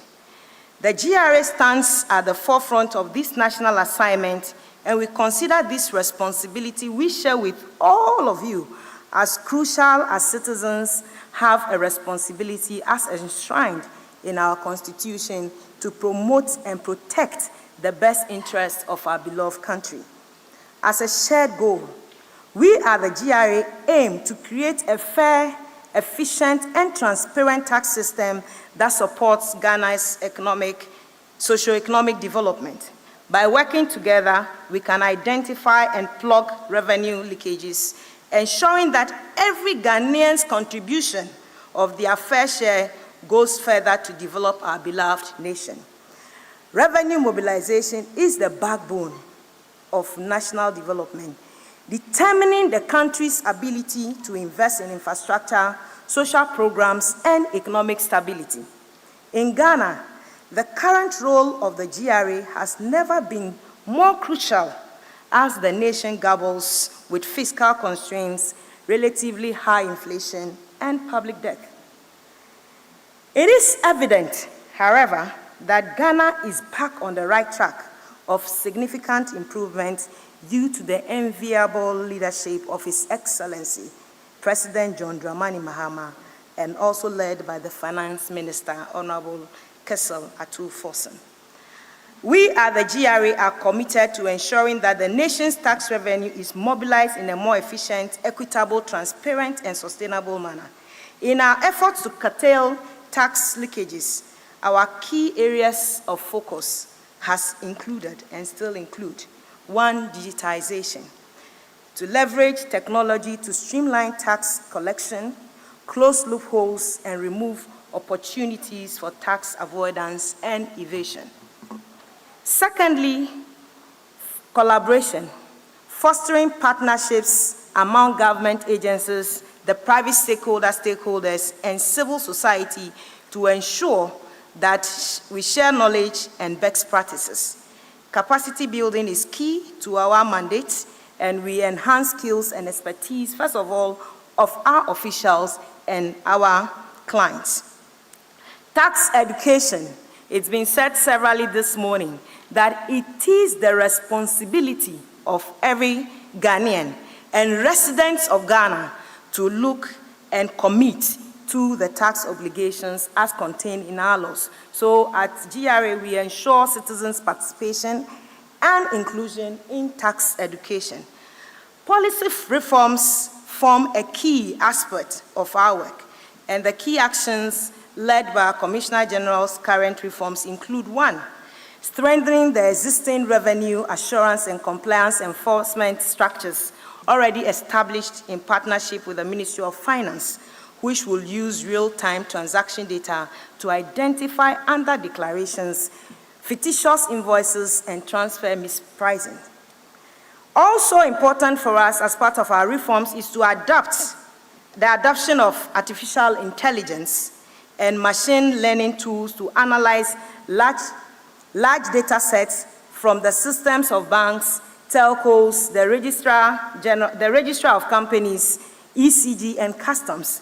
AI tools will be used primarily in flagging anomalies such as underdeclared income, inconsistent VAT filings, and suspicious trade patterns for audits and investigations. Customs intelligence and post-clearance audits to detect misinvoicing, underinvoicing, and trade-based IFFs. Nietzsche, please permit me to inform this August gathering of the current work done on smuggling. The GRA is strengthening partnerships with the private sector and working assiduously to tackle smuggling in a sustained manner. Collaboration with the Financial Intelligence Center, YOCO, and the Bank of Ghana will also be enhanced to monitor cross-border financial flows, cryptocurrency usage, and capital flight. In addition to this drive, capacity building programs have been enrolled for our staff in digital forensics, data analytics, and compliance auditing. The GRA has also planned a series of programs to educate, inform, and orient citizens and residents about their civic responsibility towards voluntary compliance with tax obligations. Tax reforms for an efficient and equitable system. Nietzsche, please permit me once again to emphasize on the key reform areas under the leadership of the Commissioner General of the GRA, which include: 1, simplification of tax regimes, particularly for SMEs and the informal operators.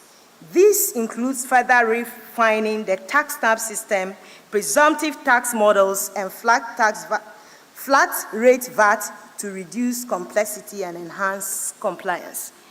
Institutionalization of digital services, we have mentioned, enhancing transparency and taxpayer services through an upgraded integrated tax administration and payment system platforms, real-time customer support, taxpayer segmentation, which has been mentioned, it's our focus, and proactive dispute resolution mechanisms to ensure sustainability of our work.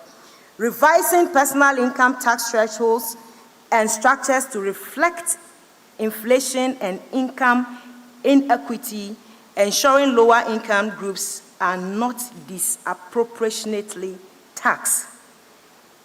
Expanding tax incentives tied to compliance, such as earlier filter discounts, tax clearance fast tracks, and public recognition for compliant businesses. So, businessmen and women here, the GRA is assuring you that if you comply effectively and efficiently, there are some incentives for you. Your tax must work for you, and the Commissioner General of the GRA is very committed to that. Amendments to the Revenue Administration Tax and VAT tax to include stronger enforcement clauses, better transfer pricing regulation, and anti-avoidance measures. These reforms do not only speak to domestic needs, but also position Ghana to engage competitively in global tax negotiations. They also echo President Mahama's position that a fair tax system must serve the people, promote development, and not hinder enterprise. Looking ahead, I will ask this audience very august ones. I see a lot of sector experts gathered here in. What reforms or policies, recommendations will we bring out of this meeting? We at the GRA, we are looking forward to the discussions, the policy recommendations, and all that will be gathered herein. And as my board member, Honorable Francis Xavier Soso said, we have an open mind and an open door to ensure that these feedbacks are well analyzed and then put into enforceable and implementable programs that will inure to the benefit of all of us. The Ghana Revenue Authority reaffirms its commitment to our mandate in strengthening the tax administration by leveraging technology, data analysis, and risk management. We shall improve public education to ensure citizens and residents active inclusion and participation for a sustainable tax culture and compliance. Led by our Commissioner General, we at the GRA envisage a Ghana where tax revenue is harnessed effectively, supporting national development and public services.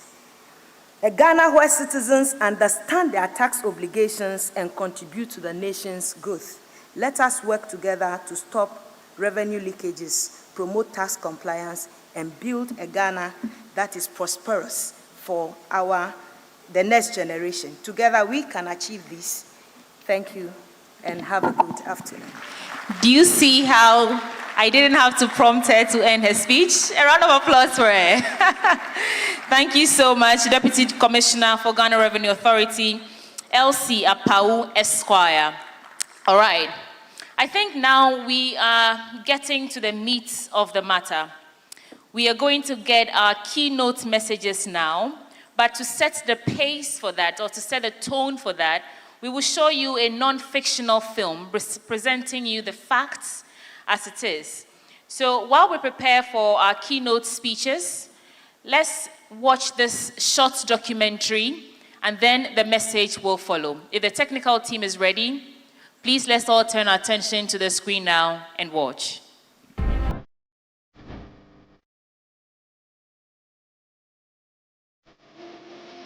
In a country like Ghana, where the growth of the economy is driven by resources and infrastructure, one of the most significant challenges is ensuring that tax revenue is collected efficiently and transparently. However, for over 2 decades, Ghana has faced a persistent issue: tax revenue leakages. These leakages have eroded the country's potential, hindering its ability to invest in essential public services like healthcare, education, and infrastructure.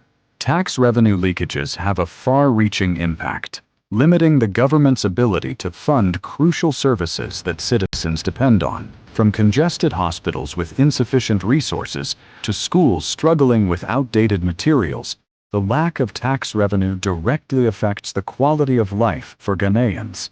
These leakages, largely driven by inefficiencies in tax administration, corruption, and illicit activities such as smuggling and underreporting, have resulted in Ghana losing billions of dollars every year.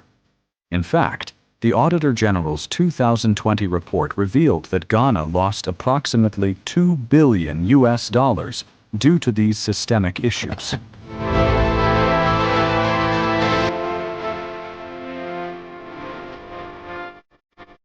But amidst these challenges, a beacon of hope has emerged.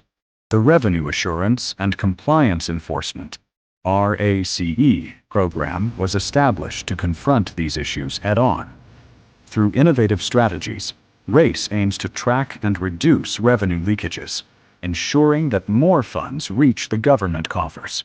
RACE works tirelessly to monitor key sectors such as petroleum, mining, and customs, where leakages have been most prevalent.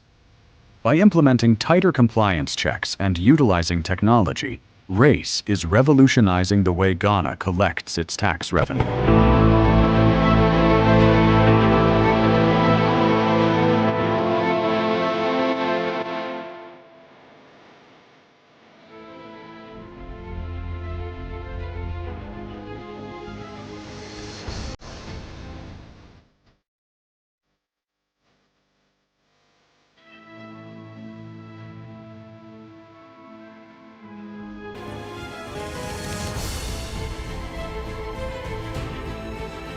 with real-time data on imports. And Finance, Professor Buadi, to give us the keynote address at this point. Let's welcome him with a round of applause, please. This is the meat of the matter. This is the man who's spearheading all of this, the organizing body. And so listen to him with rapt attention. Prof, how many minutes do you need? I'll give you an hour if you want. All right, my timer is on 10 minutes.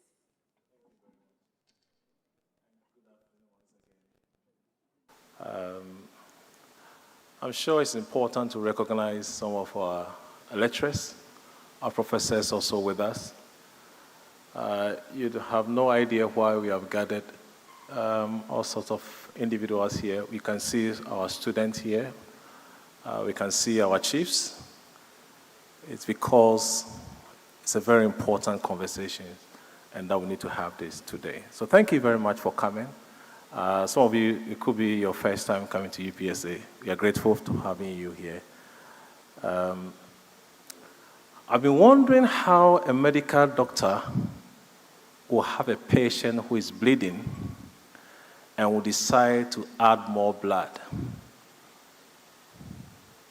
The first thing that medical doctor will have to do is to stop the bleeding before you add more blood.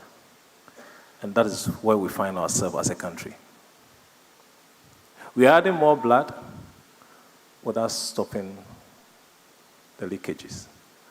And today our conversation is very simple. Revenue is power. We have two options as a country. If revenue is power, then the way we are moving into is either we digitalize it or we forget about it. So, Ghana, we know the problem already. What is left? It is just the digital courage, not the political rhetoric anymore. We know the solution. It is a courage that we need. If you go to the next presentation, you realize that per a search that we conducted in the university with some of our colleagues, Ghana will lose close to about over 9 billion Ghana cedi annually. And I can show you the statistics and where we are having these leakages in terms of sectors.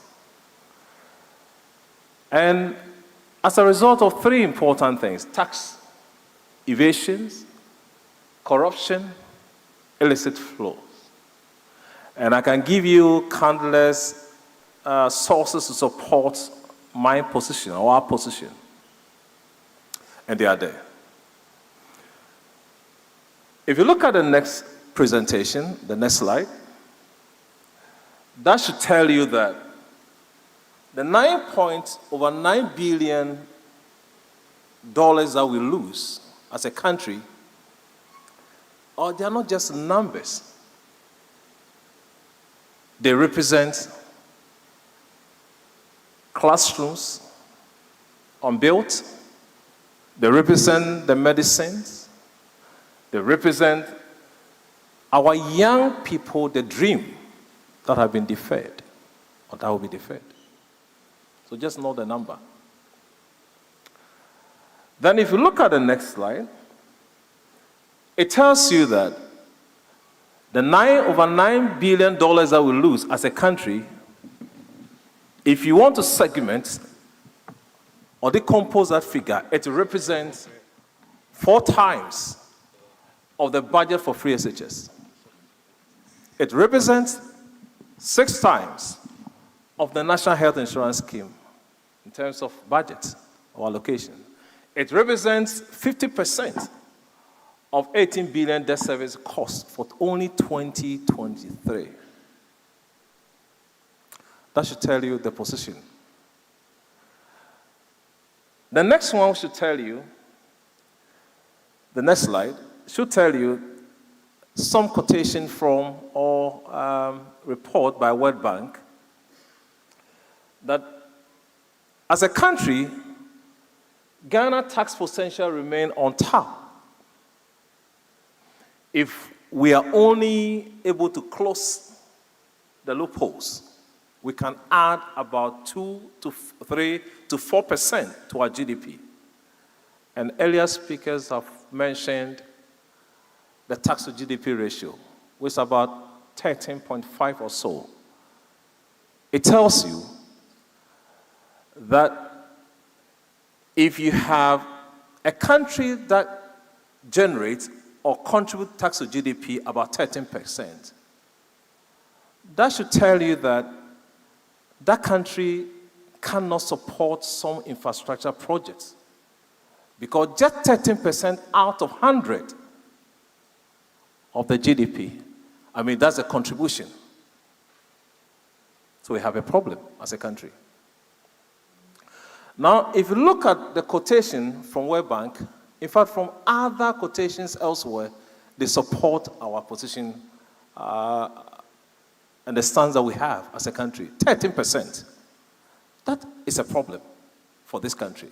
Not only that, but if you flip the discussion or you change the emphasis, it tells you that as a country, we are doing below that of Africa. And what is the solution to this problem? And today we are here.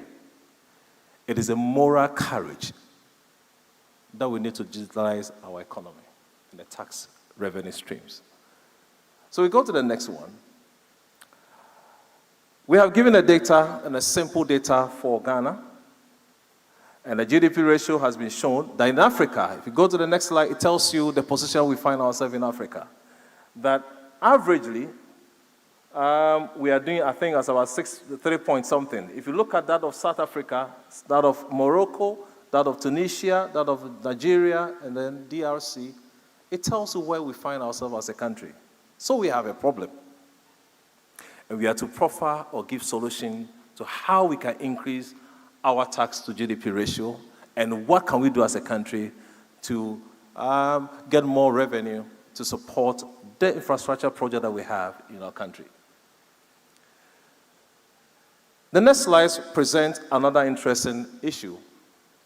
So we are here today, having all of you here. What is the problem as a country? What problem do you have? Yes, we do. And we have realized that our problem or the issues that we have been divided into two. The first one is the fact that Ghana, we find ourselves informal sector dominance. That has been the problem. And approximately, it's about 80 to 90%, the informal sector.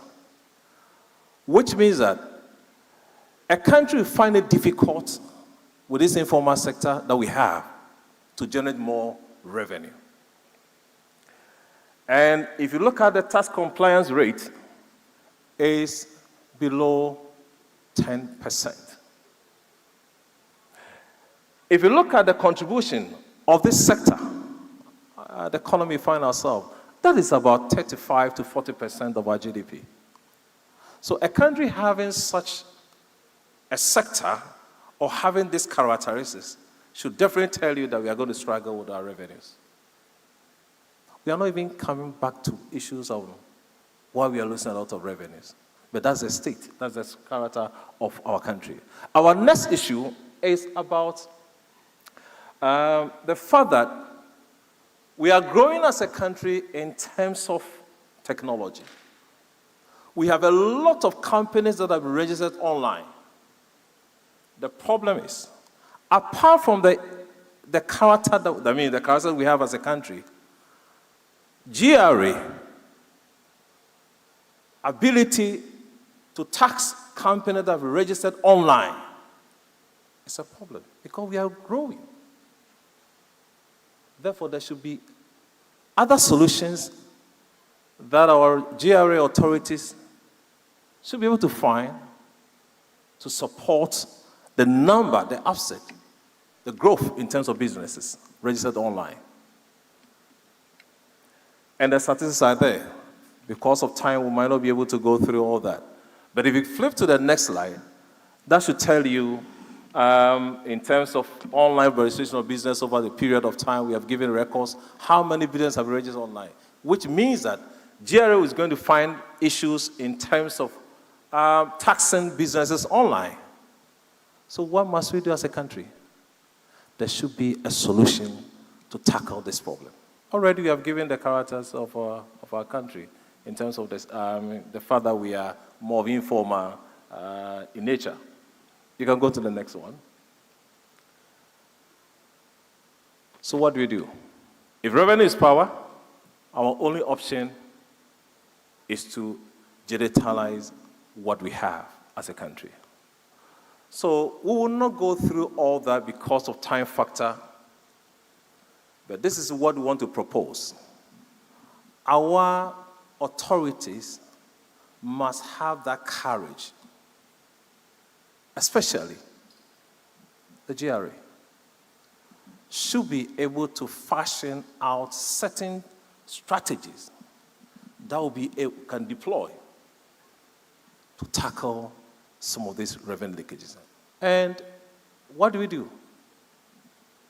Our next presenter will give us the best model that as a country we can employ to tackle the numerous leakages that we are having as a country.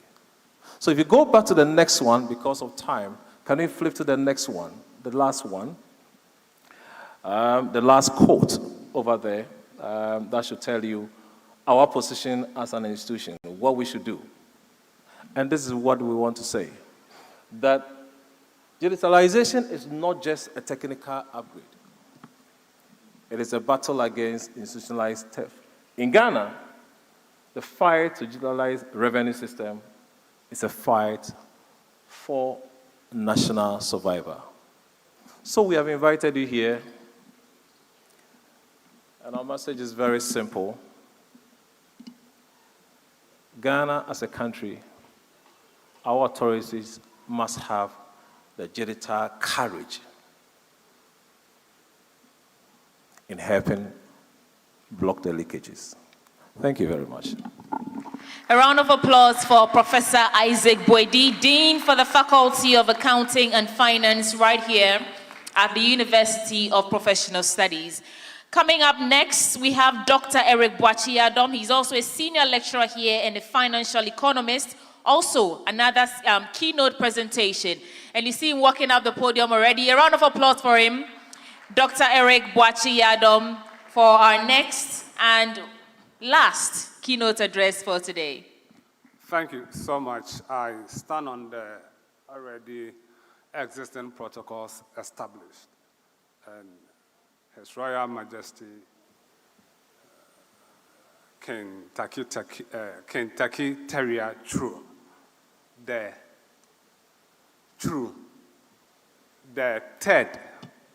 second.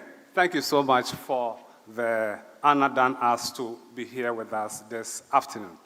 And I want to go straight to my presentation and want to look at how best we can close the tax leakages that we have in our country. And the various speakers we have today have told us that one or the other, technology or digitalization is the way forward. The next slide, please. The next one, and the next one. Good. So because of time, we have to skip so many things and go straight to the point. If you look at the slides that we are just showing, we are looking at, in the past 15 years, from 2010 to date, anytime GRA meets its target, it has a certain effect on GDP. So consistently, when GRA meets the target, we expect that economic growth will go up.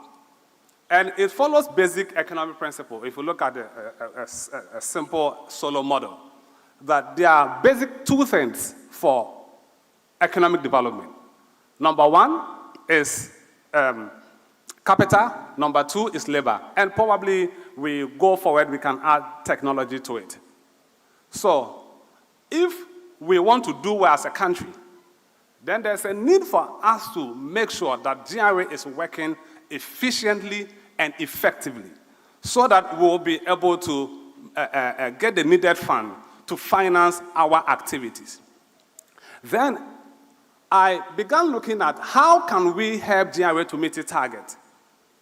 So I looked at various local and international reports from IMF, from World Bank, tax consultant, KPMG report, ACEP report, that is ACEP report.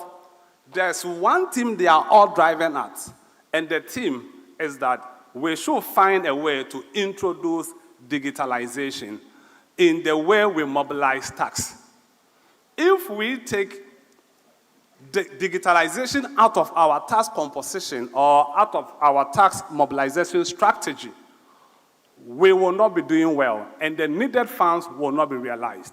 It is interesting to know that from 2010 to 2024, if we split it into two, the years into two, from 2010 to 2019, out of that 10 years, GRA was able to meet its target only four times. So that is, in terms of performance over 10 years, they achieved 40%.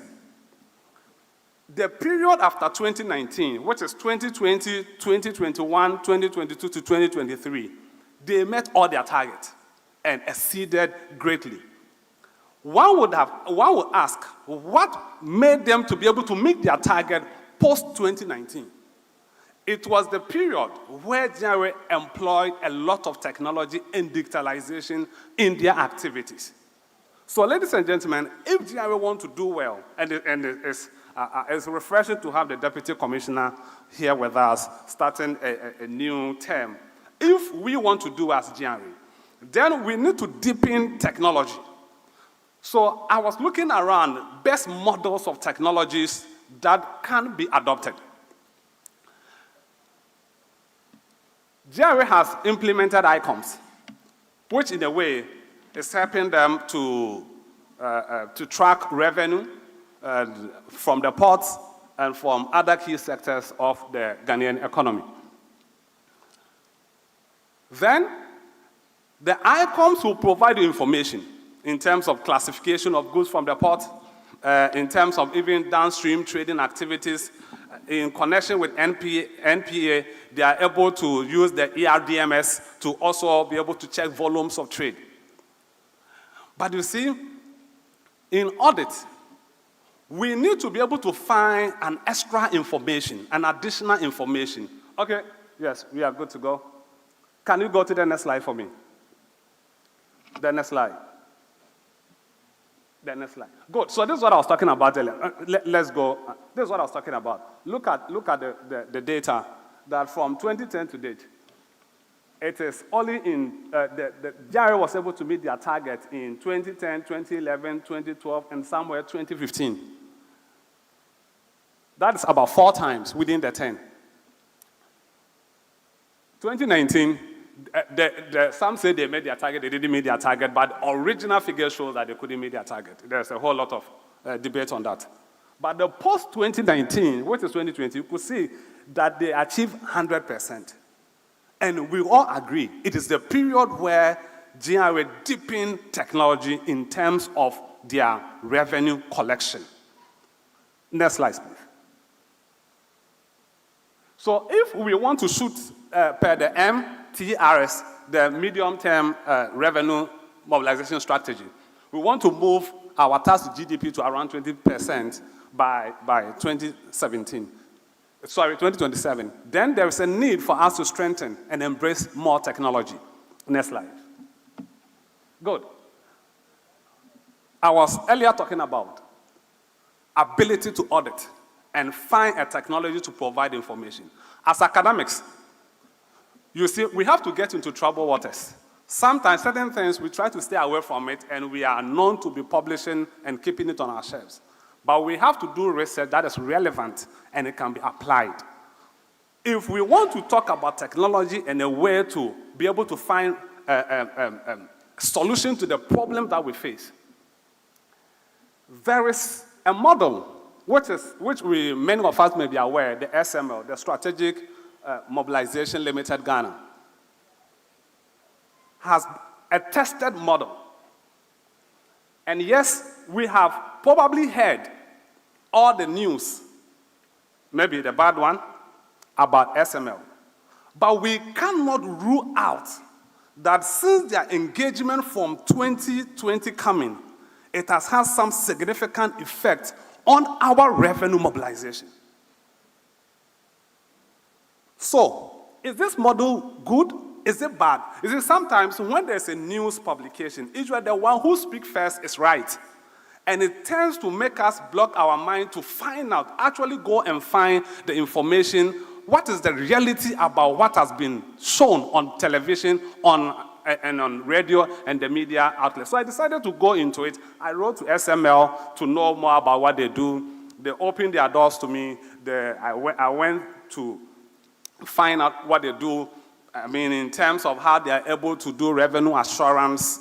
And I have a few things to say about them. Next slide. Okay, next one. Good. We watched or probably have seen a documentary by a journalist called Manasseh Azuri about SML, raising so many concerns about this particular company.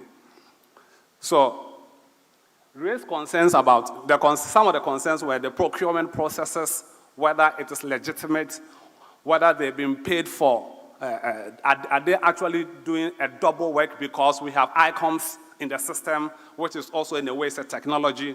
Is it duplicitous or they are doing a unique work?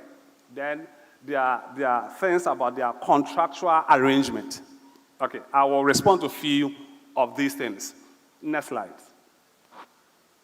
So yes, GRA is the one responsible for collecting our taxes. When you come to the petroleum downstream, we have the NPA that has the ERDMS. It enables you to track your volume, the trading activities, and their data can be now compared with what GRA has.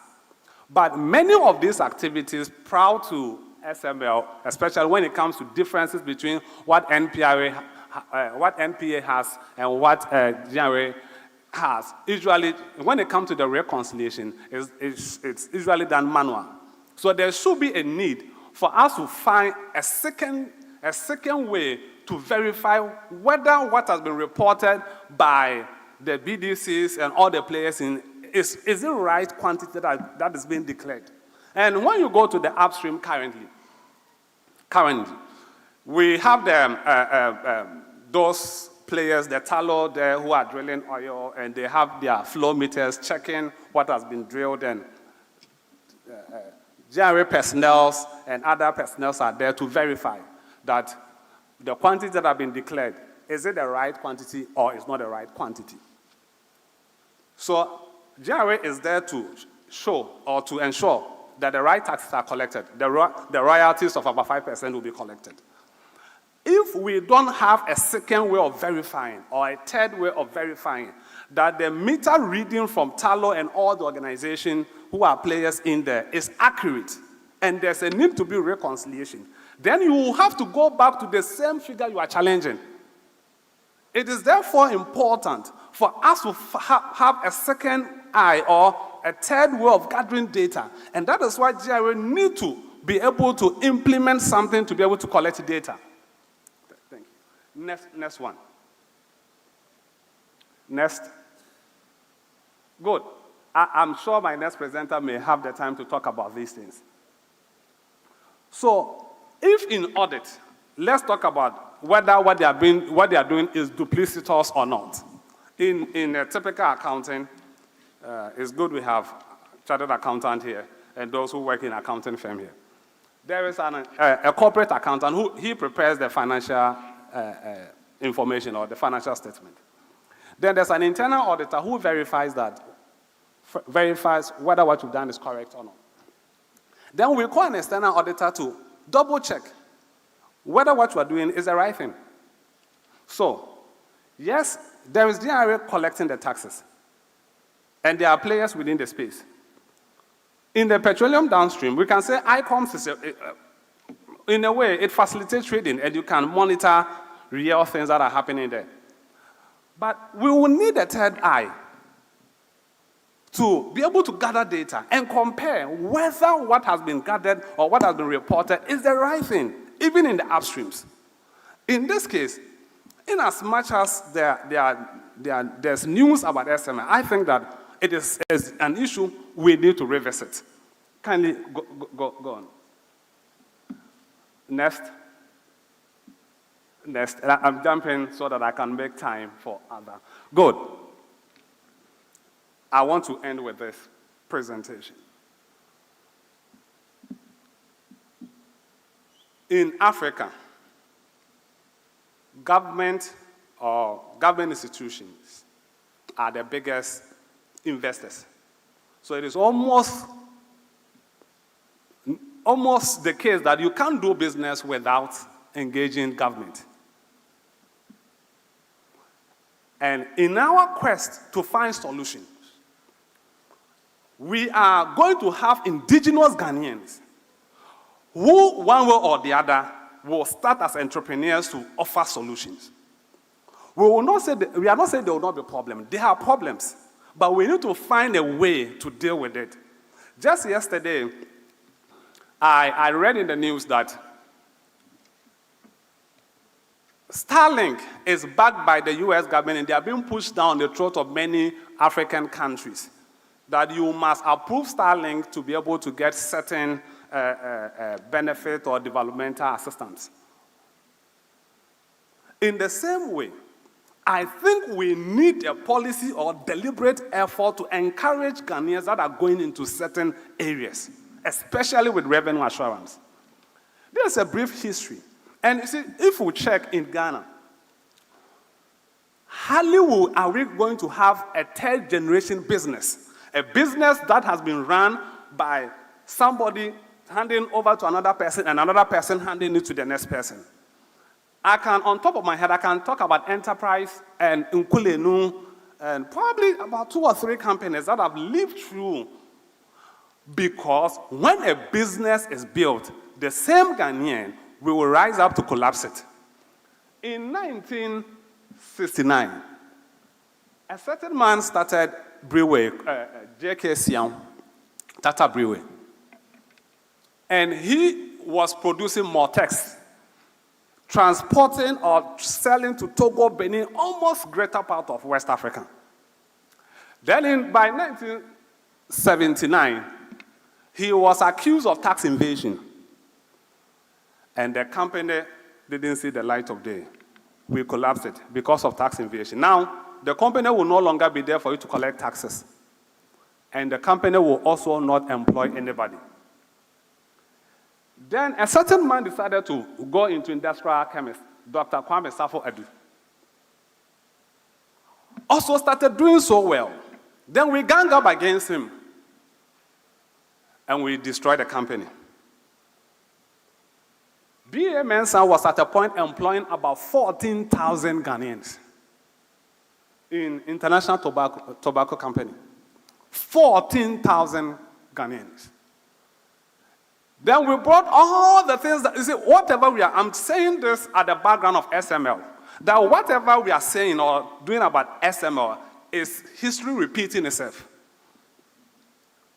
Then we know about Kinafama, which almost killed Kinafama, that they were using some chemicals, drugs, a drug house, that tarnished the image of that particular company. Super Info Tech Solution was also seen as a revenue assurance company, who, when we introduced CST, the communication service tax, they were to do assurance. Then the media popularized, said that they were being paid for no work done. So SML, you have to know that you are not the first to be told no work, you are being paid for no work done. It is a history that we have as a country. Doc, I hate to do this to you. Go as far as the banking sector cleanup. In as much as I agree that we need cleanup in our banking sector, I think it could have been done differently. Honorable Minister, I think that it could have been done differently. I think. What am I trying to say? We will have challenges in the way that we run our businesses. but let's not kill them. Let's have a dialogue to talk about it. What we learn from history is that people do not learn from their history. And we should not be a country that kills entrepreneurs. We should be a country that encourages entrepreneurs. There will be problems, but the problems can be fixed. Thank you. Thank you so much, Dr. Eric Bachiadam, Senior Lecturer and Financial Economist. Doc, you are part of my list of people who pay tax because you used all my time. Oh, wow. All right, now listen, he's spoken a lot about the Strategic Mobilization Ghana Limited, and let's hear from the horse's own mouth, like the saying goes. We have among us this evening, and coming up next to speak to us is the Director of Support Services at Strategic Mobilization Ghana Limited, which is SML. Ladies and gentlemen, let's welcome upstage Dr. Yase Wasapong for a brief remark on it. I love the color you're wearing, very beautiful. Doc, do this for me in 10 minutes, please. We have a panel discussion, I'm so sorry. Right.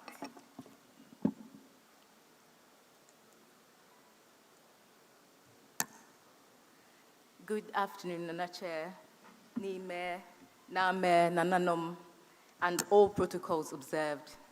I am here to, the nature of my presentation is very different from the ones you have seen, because we are here to demonstrate to you what we do at SML, our innovation that we have brought to the country that is enabling GRA to be able to plug in revenue leakage in the downstream and at current, our new addition, which is the upstream and also the solid mineral innovation.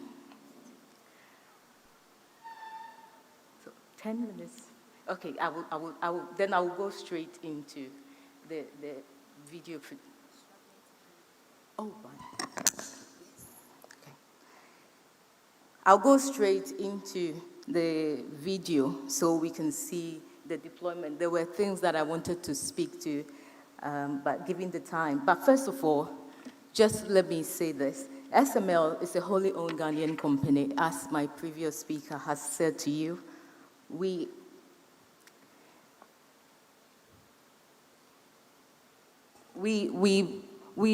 specialize in revenue assurance for JRA, beginning from starting from transaction audit to downstream, and now we are waiting to expand our scope to the upstream and the solid minerals.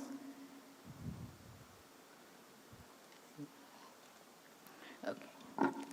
Technical team, attention. Yeah.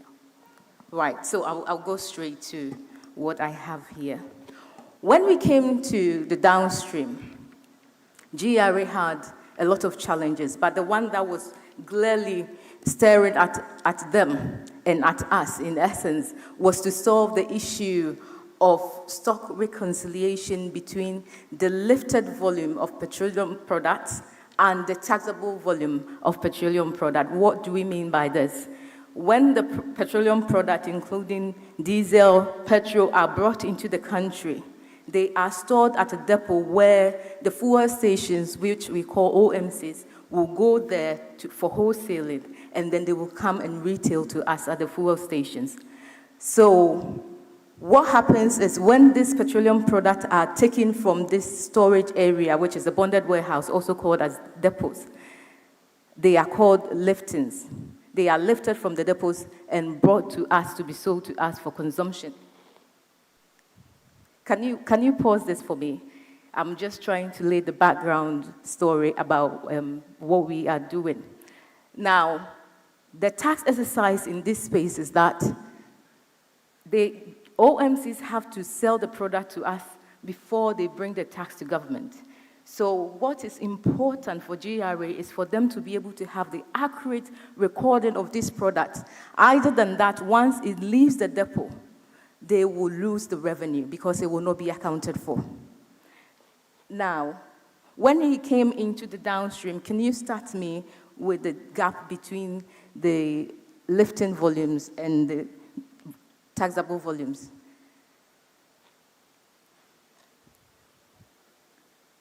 Okay. So when we came into the downstream, what we saw was that when we lifted over 6.3 billion liters of petroleum product, GRA could only account for 3.1 billion liters of the volumes that has been lifted. That was giving a gap of about 3.2 billion liters. And the 16 months of our comparative analysis, which is from January 2019 to April 2020.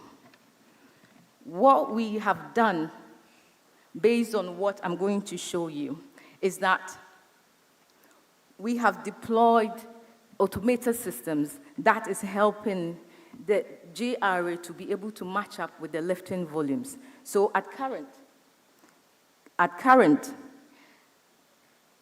when NPA, who records the lifting volumes, records 4 billion liters of petroleum product, GRA is also able to record 7.1 billion of petroleum product for tax collection. That is a significant reduction of what stood for a gap difference in volume. We've reduced the gap from the 3.2 billion approximation to 260 million liters. That is about 91.88% reduction. What this means is that when it comes to revenue terms, about 4.6 billion Ghana cedis was going through the cracks before SML came into the scene. And by bridging the gap, what we have done is that we have brought it down under the 16 months comparative assessment we made. We have brought it down to 375 million Ghana cedis. That is a remarkable reduction we have done. That is not just what we have done. We have also improved the existing monthly average volume for the tax collection volume. So what we have done is that when we came into the downstream, it was 280 average monthly taxable volume that was there. GRA had that, which translates into about 299 million Ghana cedis a month. We, through our efforts, have been able to bring this 208 million liters volume to 450 million liters, which translates into about 648 million Ghana cedis per month. That is, we have more than double the existing volumes or the money that GRA was getting every month. Over the years, can you go to the next slide? Over the years, if you do an accumulation of what we have done from June 2020 to December 2024, the volume that we have, the excess volume that we have been able to accumulate will stand at 14.1 billion liters. And if you want to translate it into revenue, multiplying it by the tax component, which we always remain at 1.44, even though it's increased, you will arrive at 20.3 billion in tax revenue addition to what was there. This is what we have added to the downstream operation with regards to tax mobilization. Now, how have we done this? I will just skip some slides and just jump into our deployments and other things. So what you are seeing is the typical depot in Ghana. These tanks are 20 feet above. Before SML, if you could pause for me. Before SML, these tanks, GRA officers climbed these tanks every morning to go and use dipsticks to measure the petroleum products sitting in the tanks. But with our coming, what we have done is that we have deployed metering systems, both meters, ultrasonic flow meters, and automatic tank gauging meters that are measuring the linear quantity of the product in the tanks. And at the same time, we've strategically positioned ultrasonic flow meters to the pipes that are leading to the gantry where petroleum products leaves the depot. What this means is that we are able to account for even a drop of petroleum product that leaves the depot. So in the night, when GRA officers are not around, and any depot operator starts their machine to put in fuel into any truck, SML is able to track this, and GRA will take their tax for it. These are the ultrasonic flow meters that we have strapped on the pipes, as I have said. When we came to the downstream, we came to meet an already existing facility. So the only way we could deploy our systems were to do non-intrusive deployments, which is to not invade into what was already existing. Now, these are some of our equipments that we have deployed in the depots. These are converters that are converting all the process of the flow of the product as they pass through the pipes. So they will be sent into readable data that we can be able to process. When we finish this, these are the field deployments. All of these information, these are automatic tank gauging systems sitting on the tank, so they can be able to measure the product that is in the tank. That means at every point in time, GRA is able to know the product in every tank across the nation.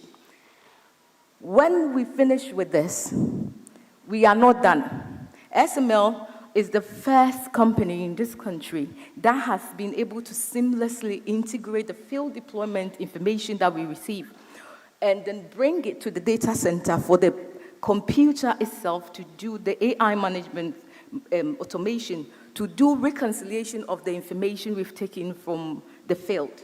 This is what you are seeing here, the data facility center that has dashboards that are dedicated to every depot across the country. We have 25 depots. So we are monitoring all the depots in the country from Boga, Kumasi, Akosombo, Bupe, Takoradi, Tema. Everywhere, GRA through SML has insight into the operational activities that are going on in our depots across the country. Now, what you are looking at now is the dashboard that is dedicated to monitor operations that is going on in the downstream. This particular dashboard is the Boske Kumasi. So what we are looking in real time, because this has been paused, in real time, even as we are sitting here, every lifting that is going on across the depots in our country is being seen by GRA through SML's deployment. So we have the daily totals. If you can see the numbers changing, we will pick a live feed just after we finish introducing the gold and the upstream.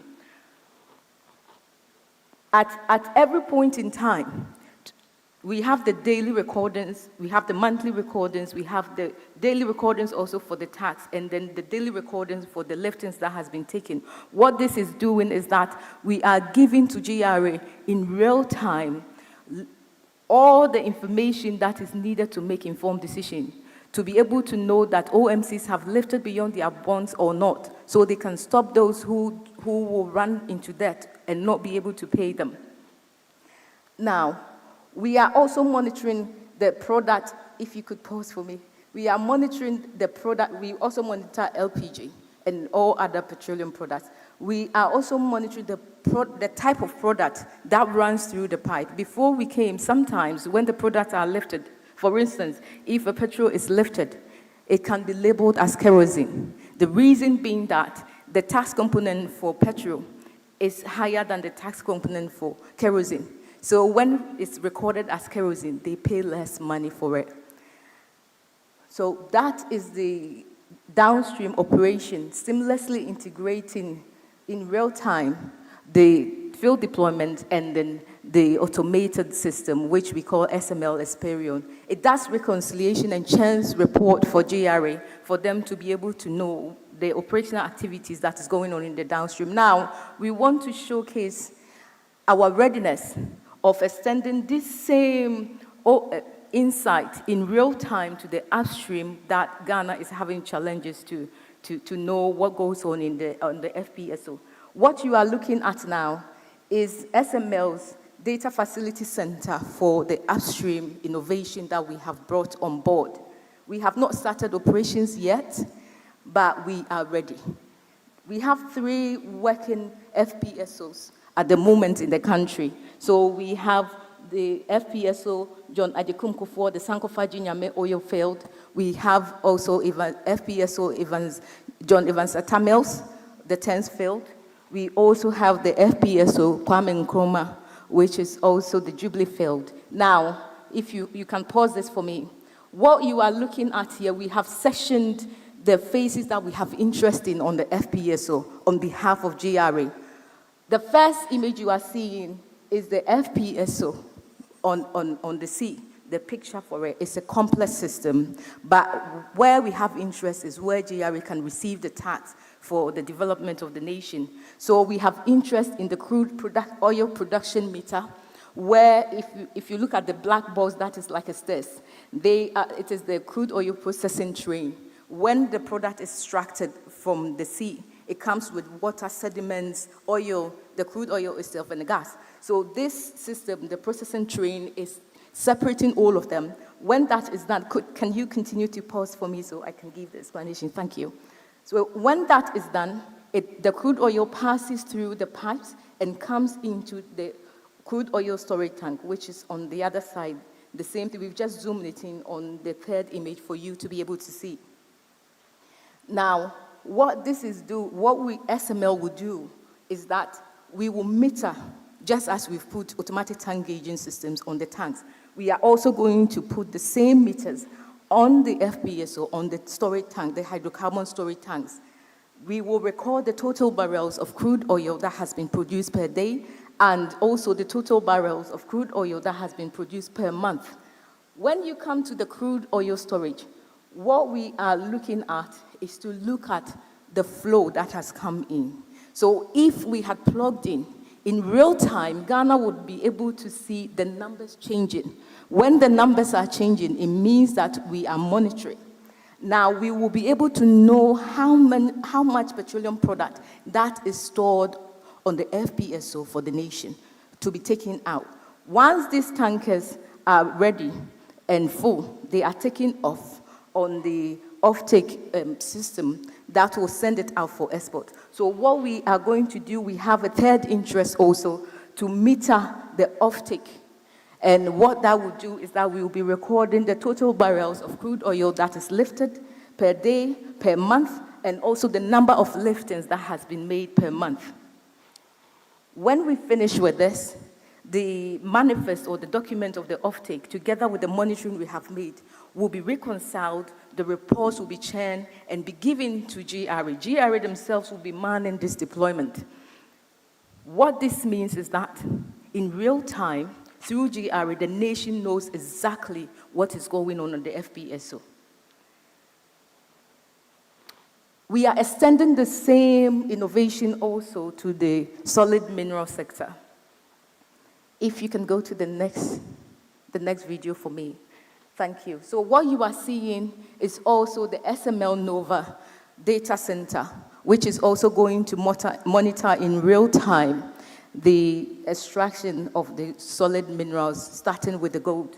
Now, what we will do is that we will monitor the gold from the gold room through the transportation stages through to the refinery.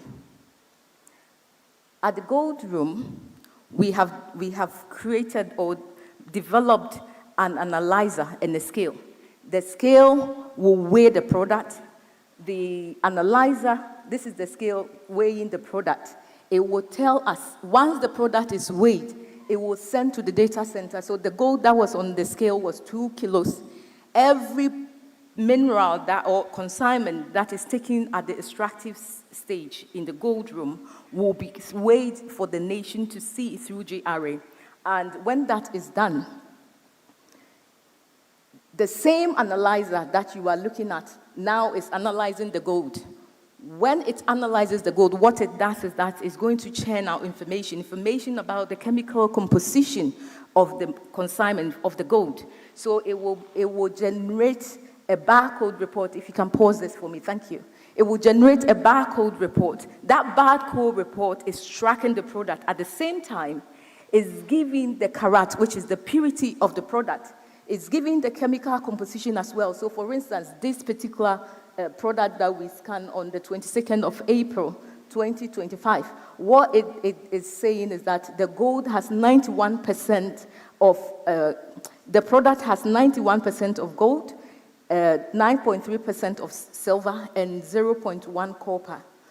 What this is going to help the nation through GRA will be able to estimate the cost of the product even before they leave the shores of this country.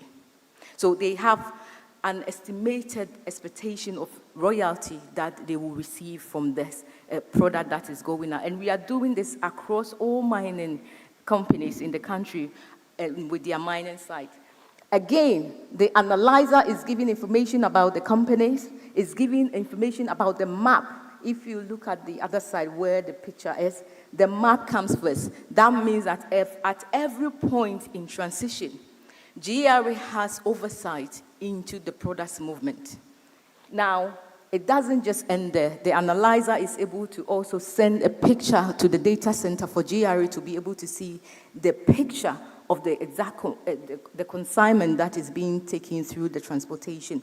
Once it hits the refinery, we are able to tell GRA, the system will bring information back to us to tell us that the product has hit the refinery has also generated the cost of the product, and we will reconcile that with what was already taken. Once that reconciles, we are happy, GRA is happy.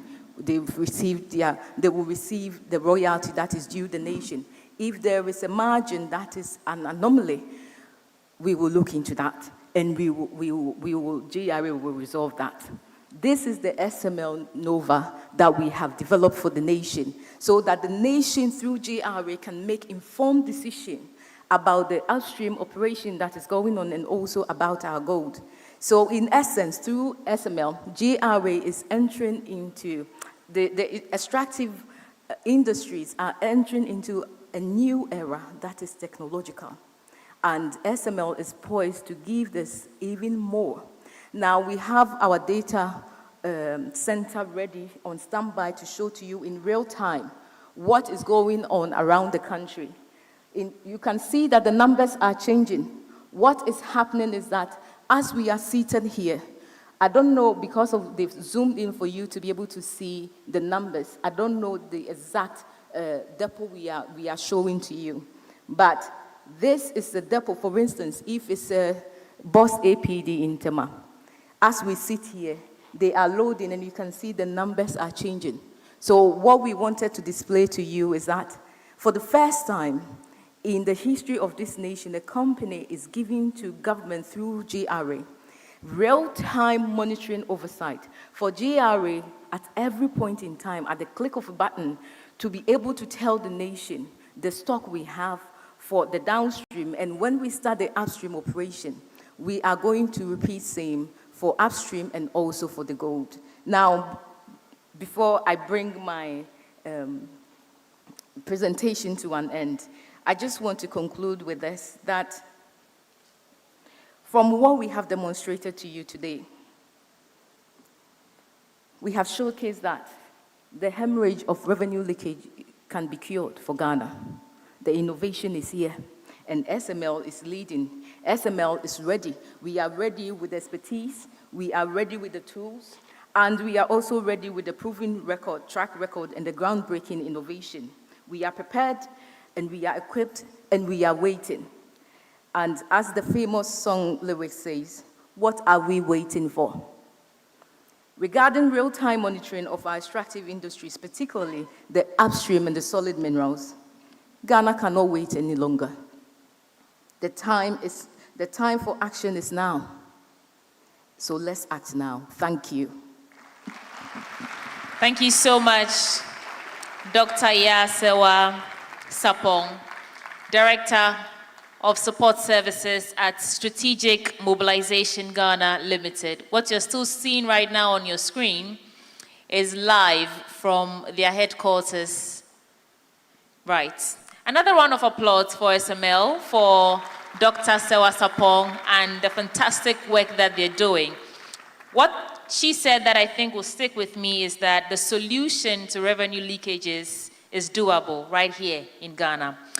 Ladies and gentlemen, the very last item on my list before we segue into the panel discussion for tonight.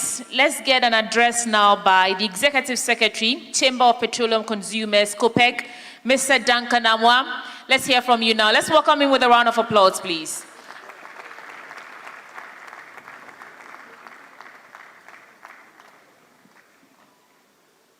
Mr. Duncan Amwa is the Executive Secretary, Chamber of Petroleum Consumers, popularly known as COPEC, and it's his time to address us now.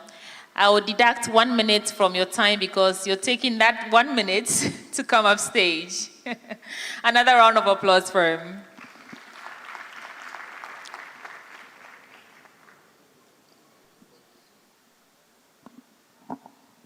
Have we taken the wind out of your sail? Well, thank you. You've taken my 1 minute already, so I'll try to stay as brief as I possibly can. I did a slide presentation. Unfortunately, I'm unable to share with the audience, but will do my best so that you're able to follow with the numbers and what exactly I'm trying to also communicate here. I'll stay very brief. On this note, permit me to stand on existing protocols already established. Nime, Name, the former president's representative, of course, to my older brother, the former Deputy Energy Minister and Finance Minister of the Republic. Good to see you. And then to the tax experts here, I haven't done much with taxes, but I've done a lot with policy. So I am also aware that a tax as a policy would naturally have two consequences for the people. Two consequences, the intended, the unintended. And I have often said that it is often the unintended that even matters more to us. The intended, we need to generate the revenue. We need the money to be able to build social amenities or social capital for our people. The unintended, we are collecting from the people, and then there's a pushback. And so oftentimes, though the intended is that we want to build roads, we want to build schools, the target is for the people against whom the tax incidence is slapped. The very people who often push back, and I and my chamber and the chamber members are very guilty.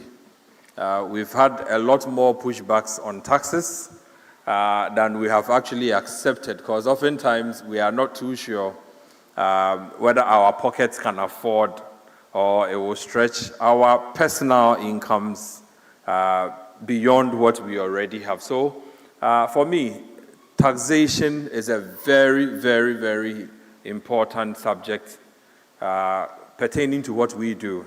And if I could have shared my slides with you, you would come to a realization that we've grown taxes, particularly on petroleum in this country, some of the components in excess of 1,000% over a period of 10 years. Again, you would ask the people who pay their taxes whether they are happy. The truth is that they will tell you they are not seeing what the taxes are being used for. And so anytime we talk about taxes to the people, sometimes we are upset that you are collecting so much, our roads are poor. Water doesn't come through our taps for many days. In recent times, you go home, there's no light. And so what exactly is the taxes being used for? But you have a very interesting subject matter here that says that revenue leakage. And so I began my slides this way. Revenue leakage and tax avoidance pretty much bedfellows. I must sometimes have a motivation to want to avoid paying the tax. And so though GRA has set a target for itself to collect the tax from me, if the motivation for avoiding the tax is higher than wanting to pay, I'll do anything possible to avoid the tax.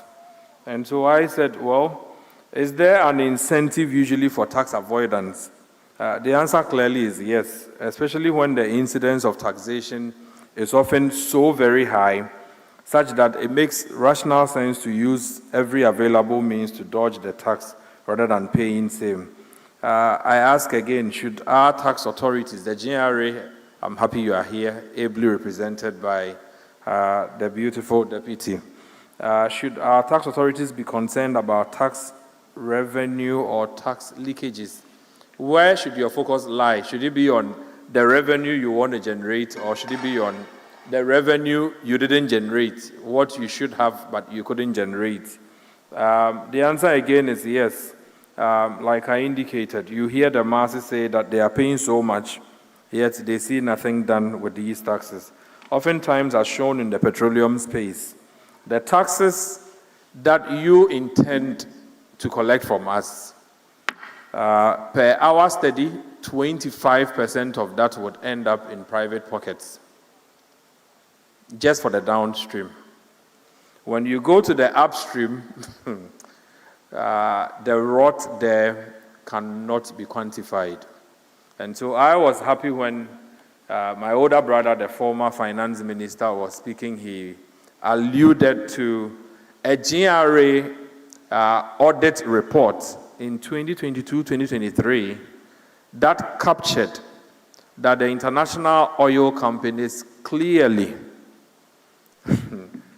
they've done more harm than what they've given to us.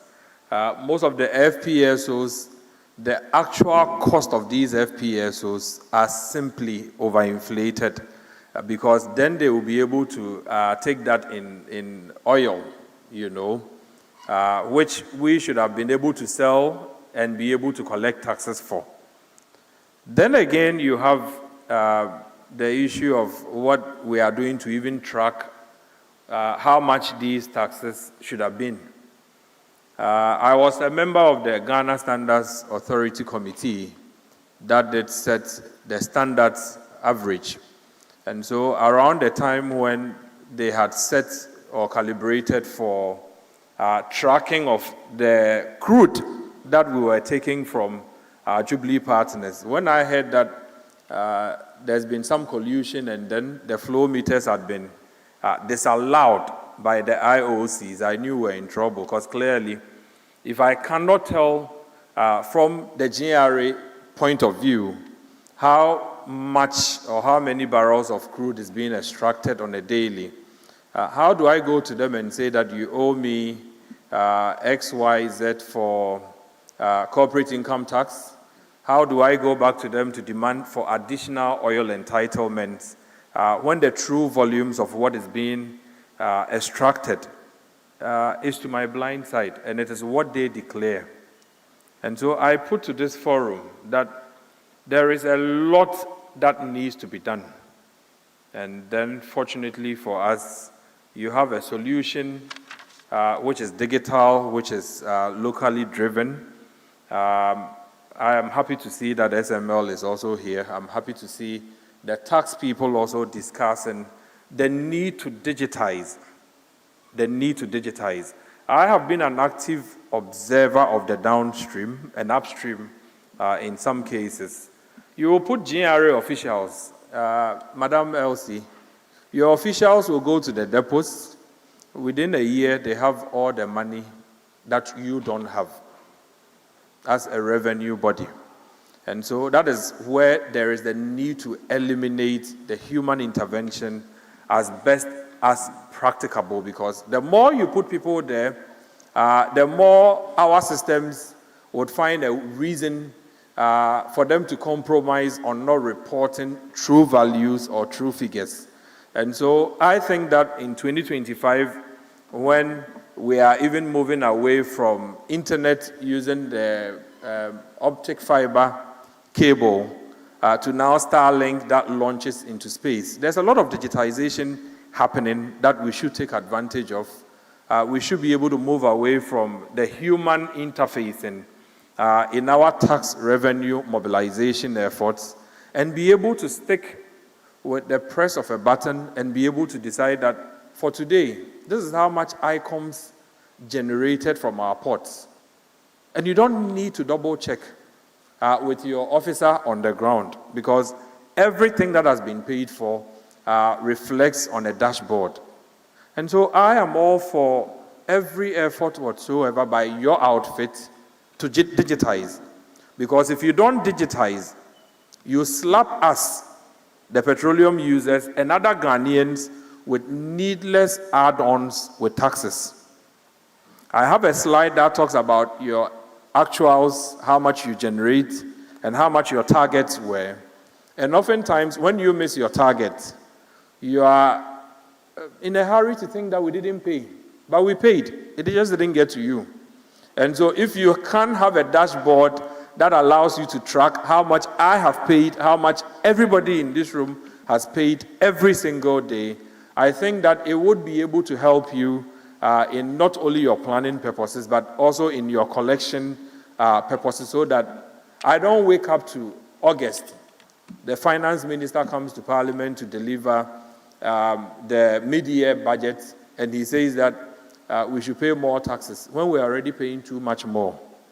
And so I am all for any efforts to digitize, and in the absence of anybody providing any superior dashboard than what I have so far observed with the SML platform, I would say that let's kill the politics. I was one of the first people Mr. that Amwa. took on, just a minute. No, I'm not cutting you. I'm not cutting you. For our audience watching us on Joy News, we'll be getting off at 5 p.m. exactly. Thank you so much for spending your time with us. And if you don't see us again, you can look out on all social media platforms and continue the panel discussion with us.